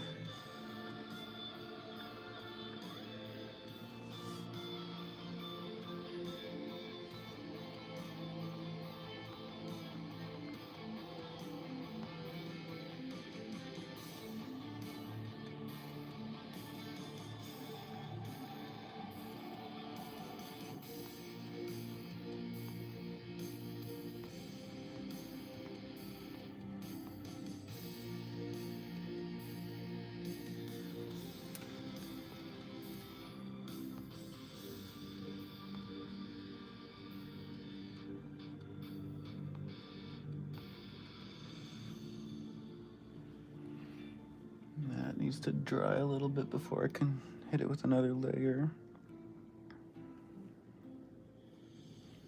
Bye, see you. Best of luck. Thank you. Appreciate you hanging out for so long. Thanks for keeping me company while I paint today. Much appreciated. Have fun.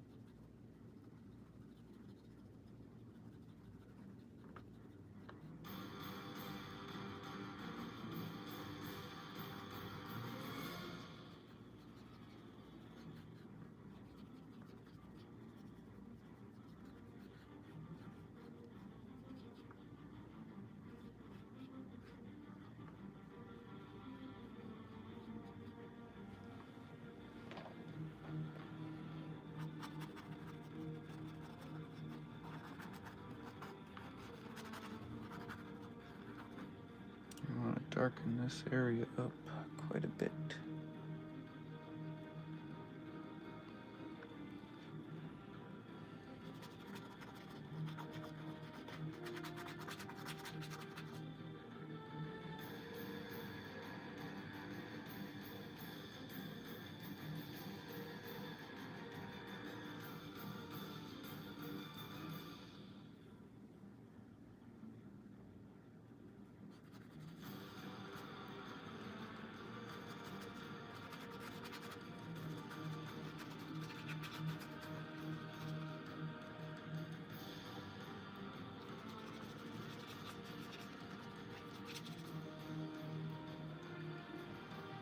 Wow, that dried and left none of that in there. That's funny. It's probably left a little bit. Just get that up here too. At least have it all the same, either matte or gloss finish. Well, I guess I didn't really paint over that area too much.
Now I need to get these masts to look a bit more realistic.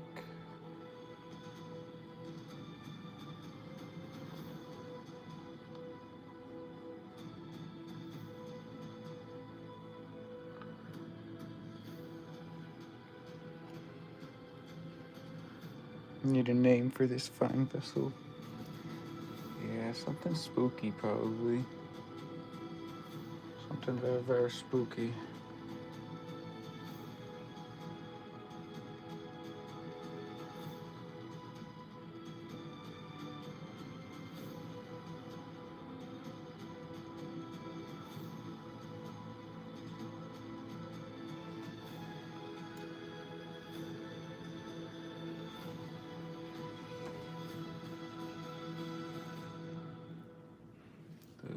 Something like the Voyage of the End, or the Dead Man's Voyage. No, that's two Pirates of the Caribbean. Oh, I don't know.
Need like grunge texture over this thing somehow.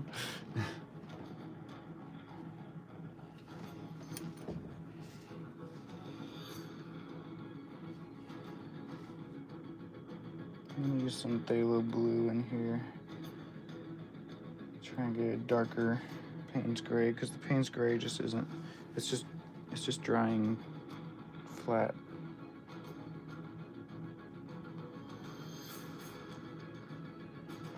Hopefully with this blue it'll at least show up as dark.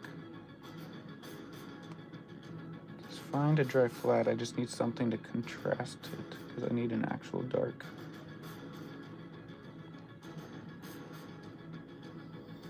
That already looks a bit better.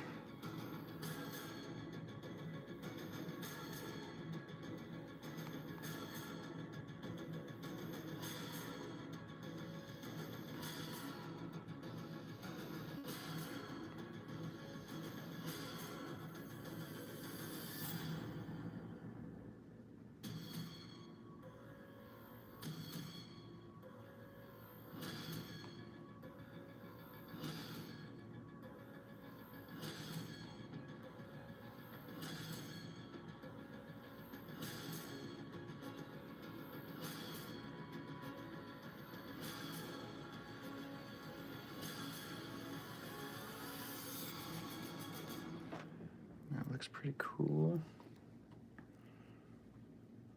Yeah. Gotta find a good balance.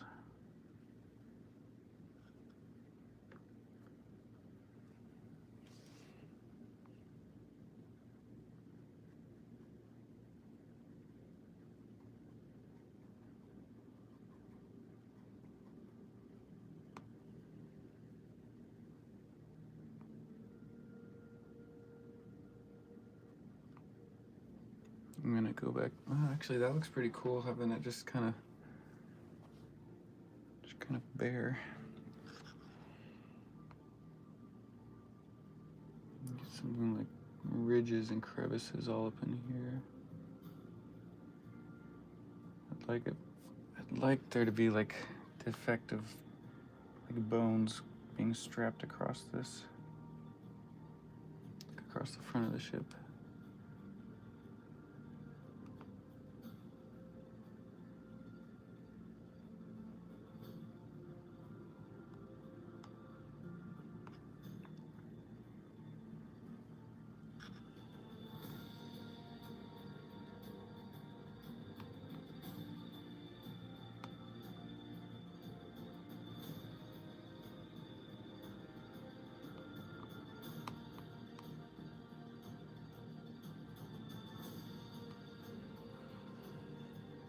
Yeah, that blue is definitely working. Mixed with the Payne's Gray. It's definitely doing the trick.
Just get some like nice texture going back here.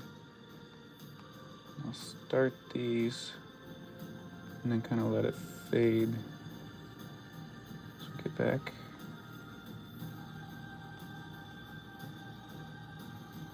Dots.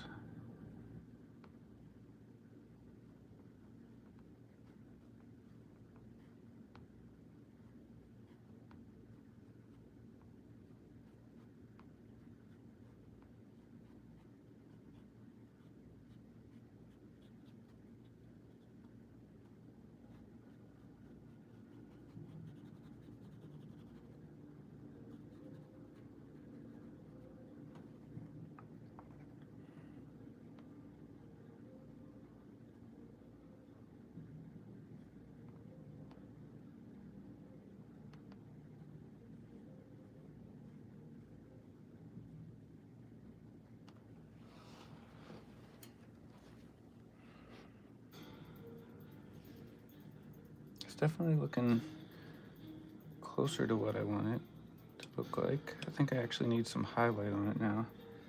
Probably just somewhere like Payne's Gray and white. Just a very, very little bit of white. Just something to kind of offset it. Just offset the Payne's Gray a little bit. I'll thin that down.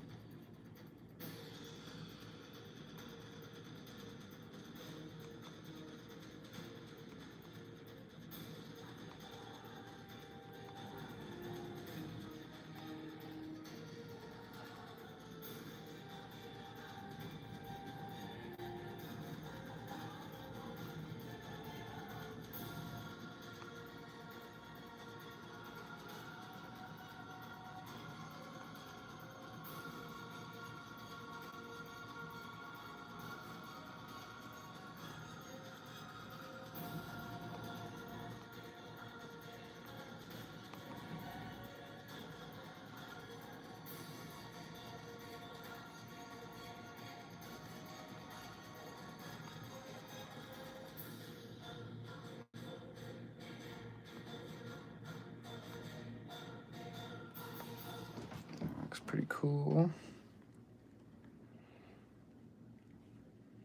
Better than it even did. Thank you. Yeah, I think it's definitely helping. Having that like nice mid-tone. It's giving this like gray vibes. I get some like highlight in between the bones as well. That's kind of what I was thinking. It look like there's shadow kind of bouncing in between.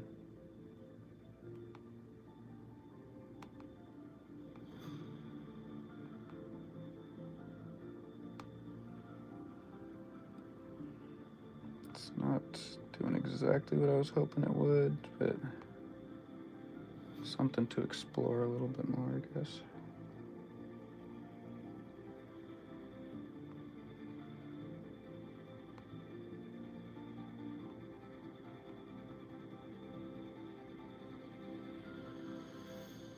And kind of what we did up here. Get this like highlight on top of these little portholes or whatever they are.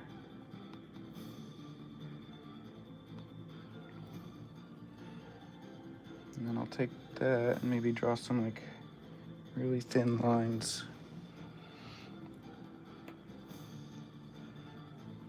Just a brush, yeah. Lots of detail. Just one little tiny brush, one color really.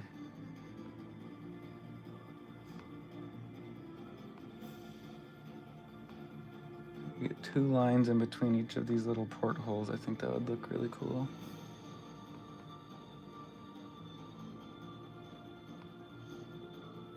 So the smaller details I can get on here, the bigger the scale of the thing will look.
All right, been very locked into that one little area for a while.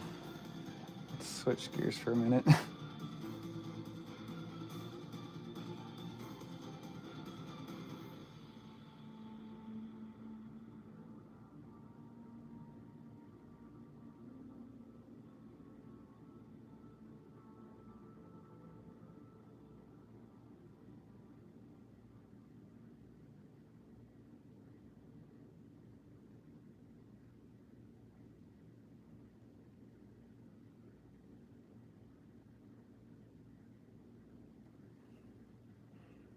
Little spikes coming off of it, maybe.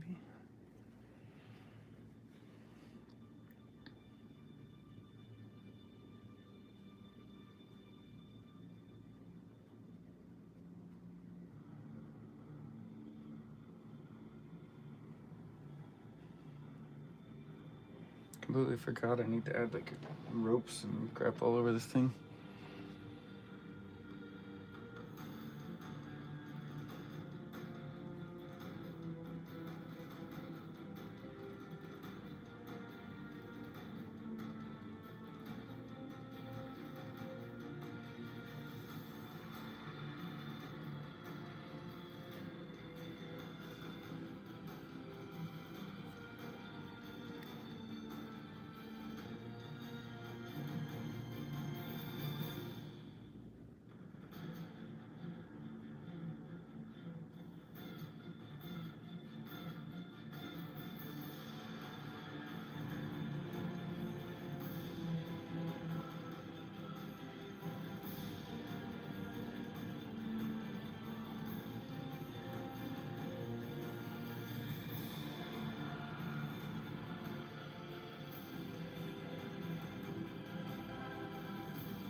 Trying to think where the light would be hitting this. There was a bolt of lightning up here. So if there's a lightning right on top, it hit here, but it also from the side, right there. If that was happening, then there'd also be some highlight on here.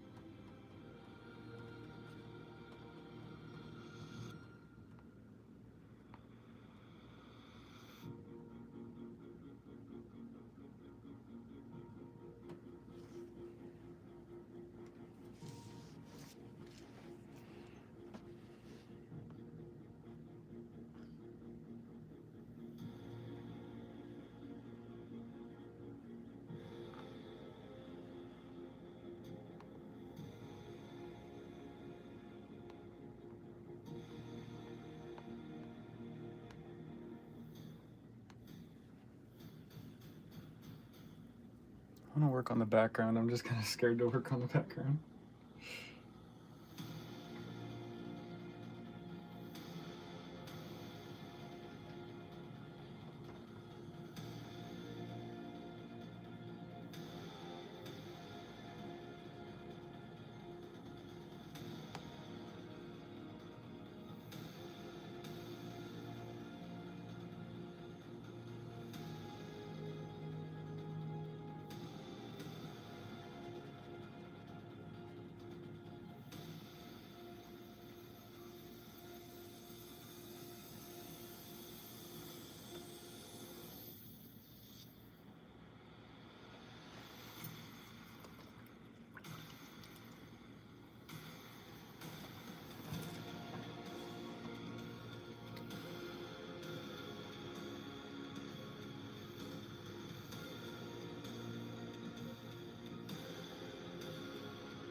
Trying to really make this lightning glow.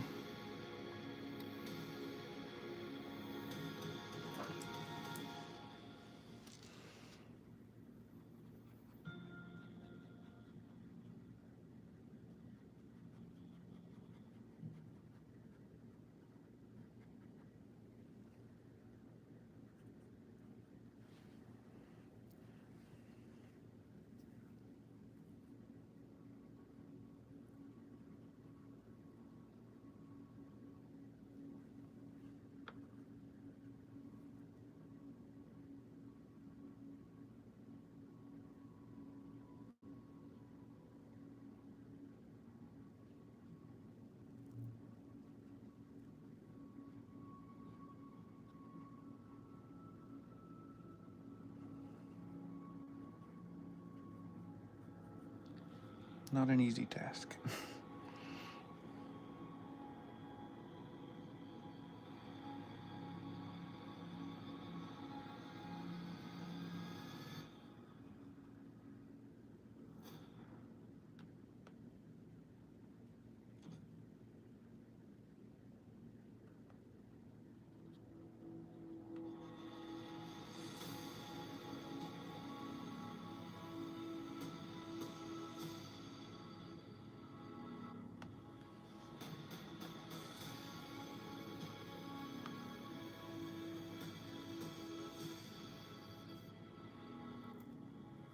Scared I have too much lightning.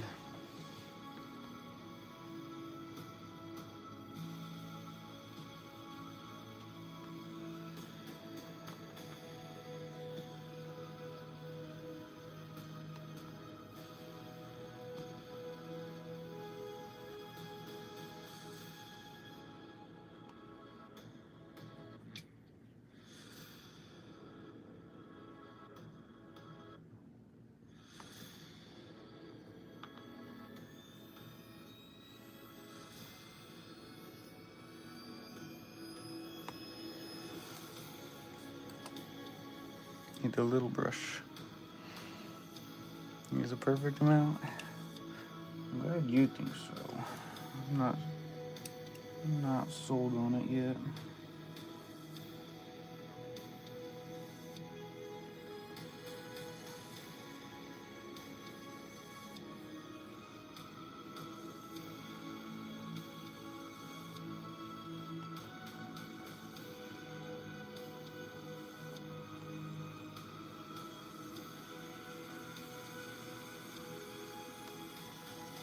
Need more little lightning like that. That looks awesome.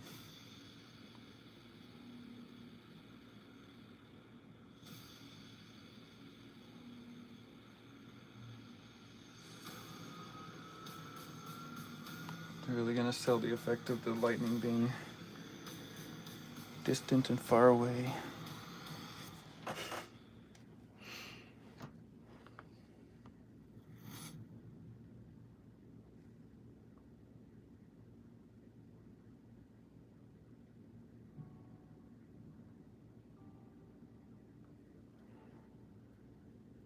Trick with lightning is to just have it be as random as possible. There's tons of these little arcs going off every direction.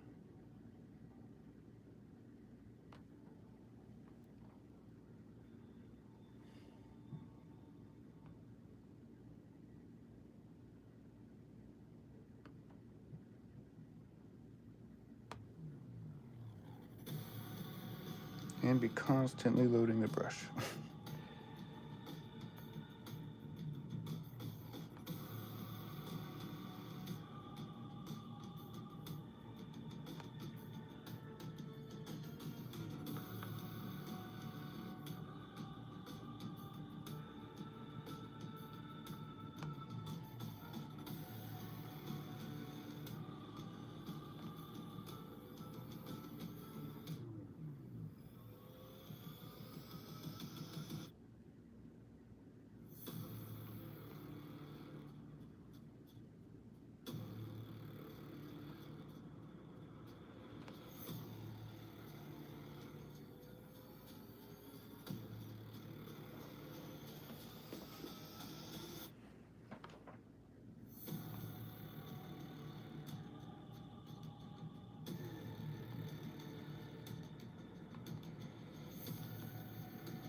Better smudgy in there.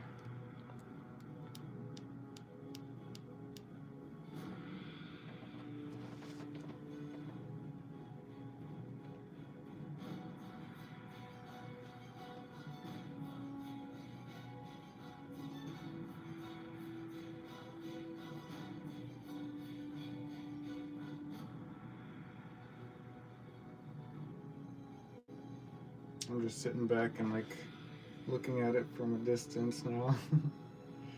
Trying to figure out what I can do.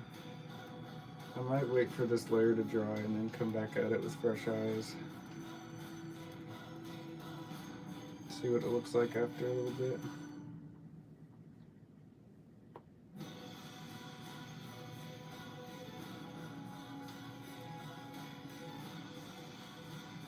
I feel like I'm getting a little bit of tunnel vision with it.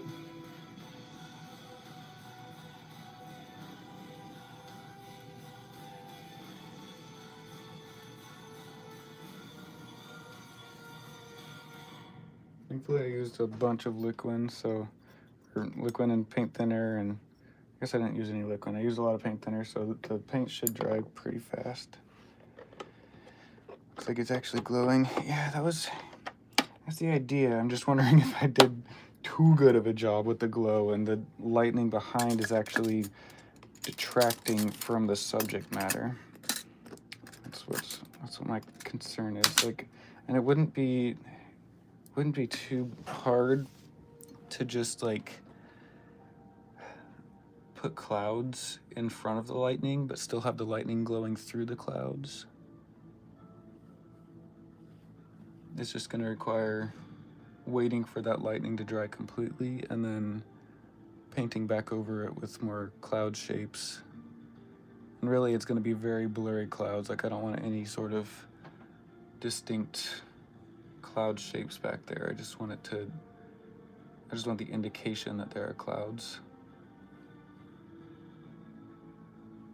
I really like all this, though. I'll probably lean into that a bit more. So probably won't finish it today then, unfortunately. Thought maybe I could, but I think it's definitely gonna take another sitting. It's really, really freaking close. I might do like it's called oiling out. I'll take like a gout, I'll paint over the whole thing pretty much with the gout. Yeah, just like fog, yeah. I'll take the thinning medium, whatever it is. Oh, this stuff. It's a fast drying, high gloss medium. It's gonna put a gloss over the whole thing because right now the matte versus the gloss is not looking great. But I think if I come back at it with fresh eyes, I can kind of rethink the background and figure it out from there. But yeah, I think I'll take a break from it for a while, and then I'll come back at it with fresh eyes and see what I can do. So that'll be the end of this stream. I appreciate everyone who hung out. Galactic Chadpire and our person on the other side of the world that I don't know what their name was, but yeah, I will be sure you're like subscribed with the little bell icon if you want to catch my next stream, and I will see you guys later. Bye.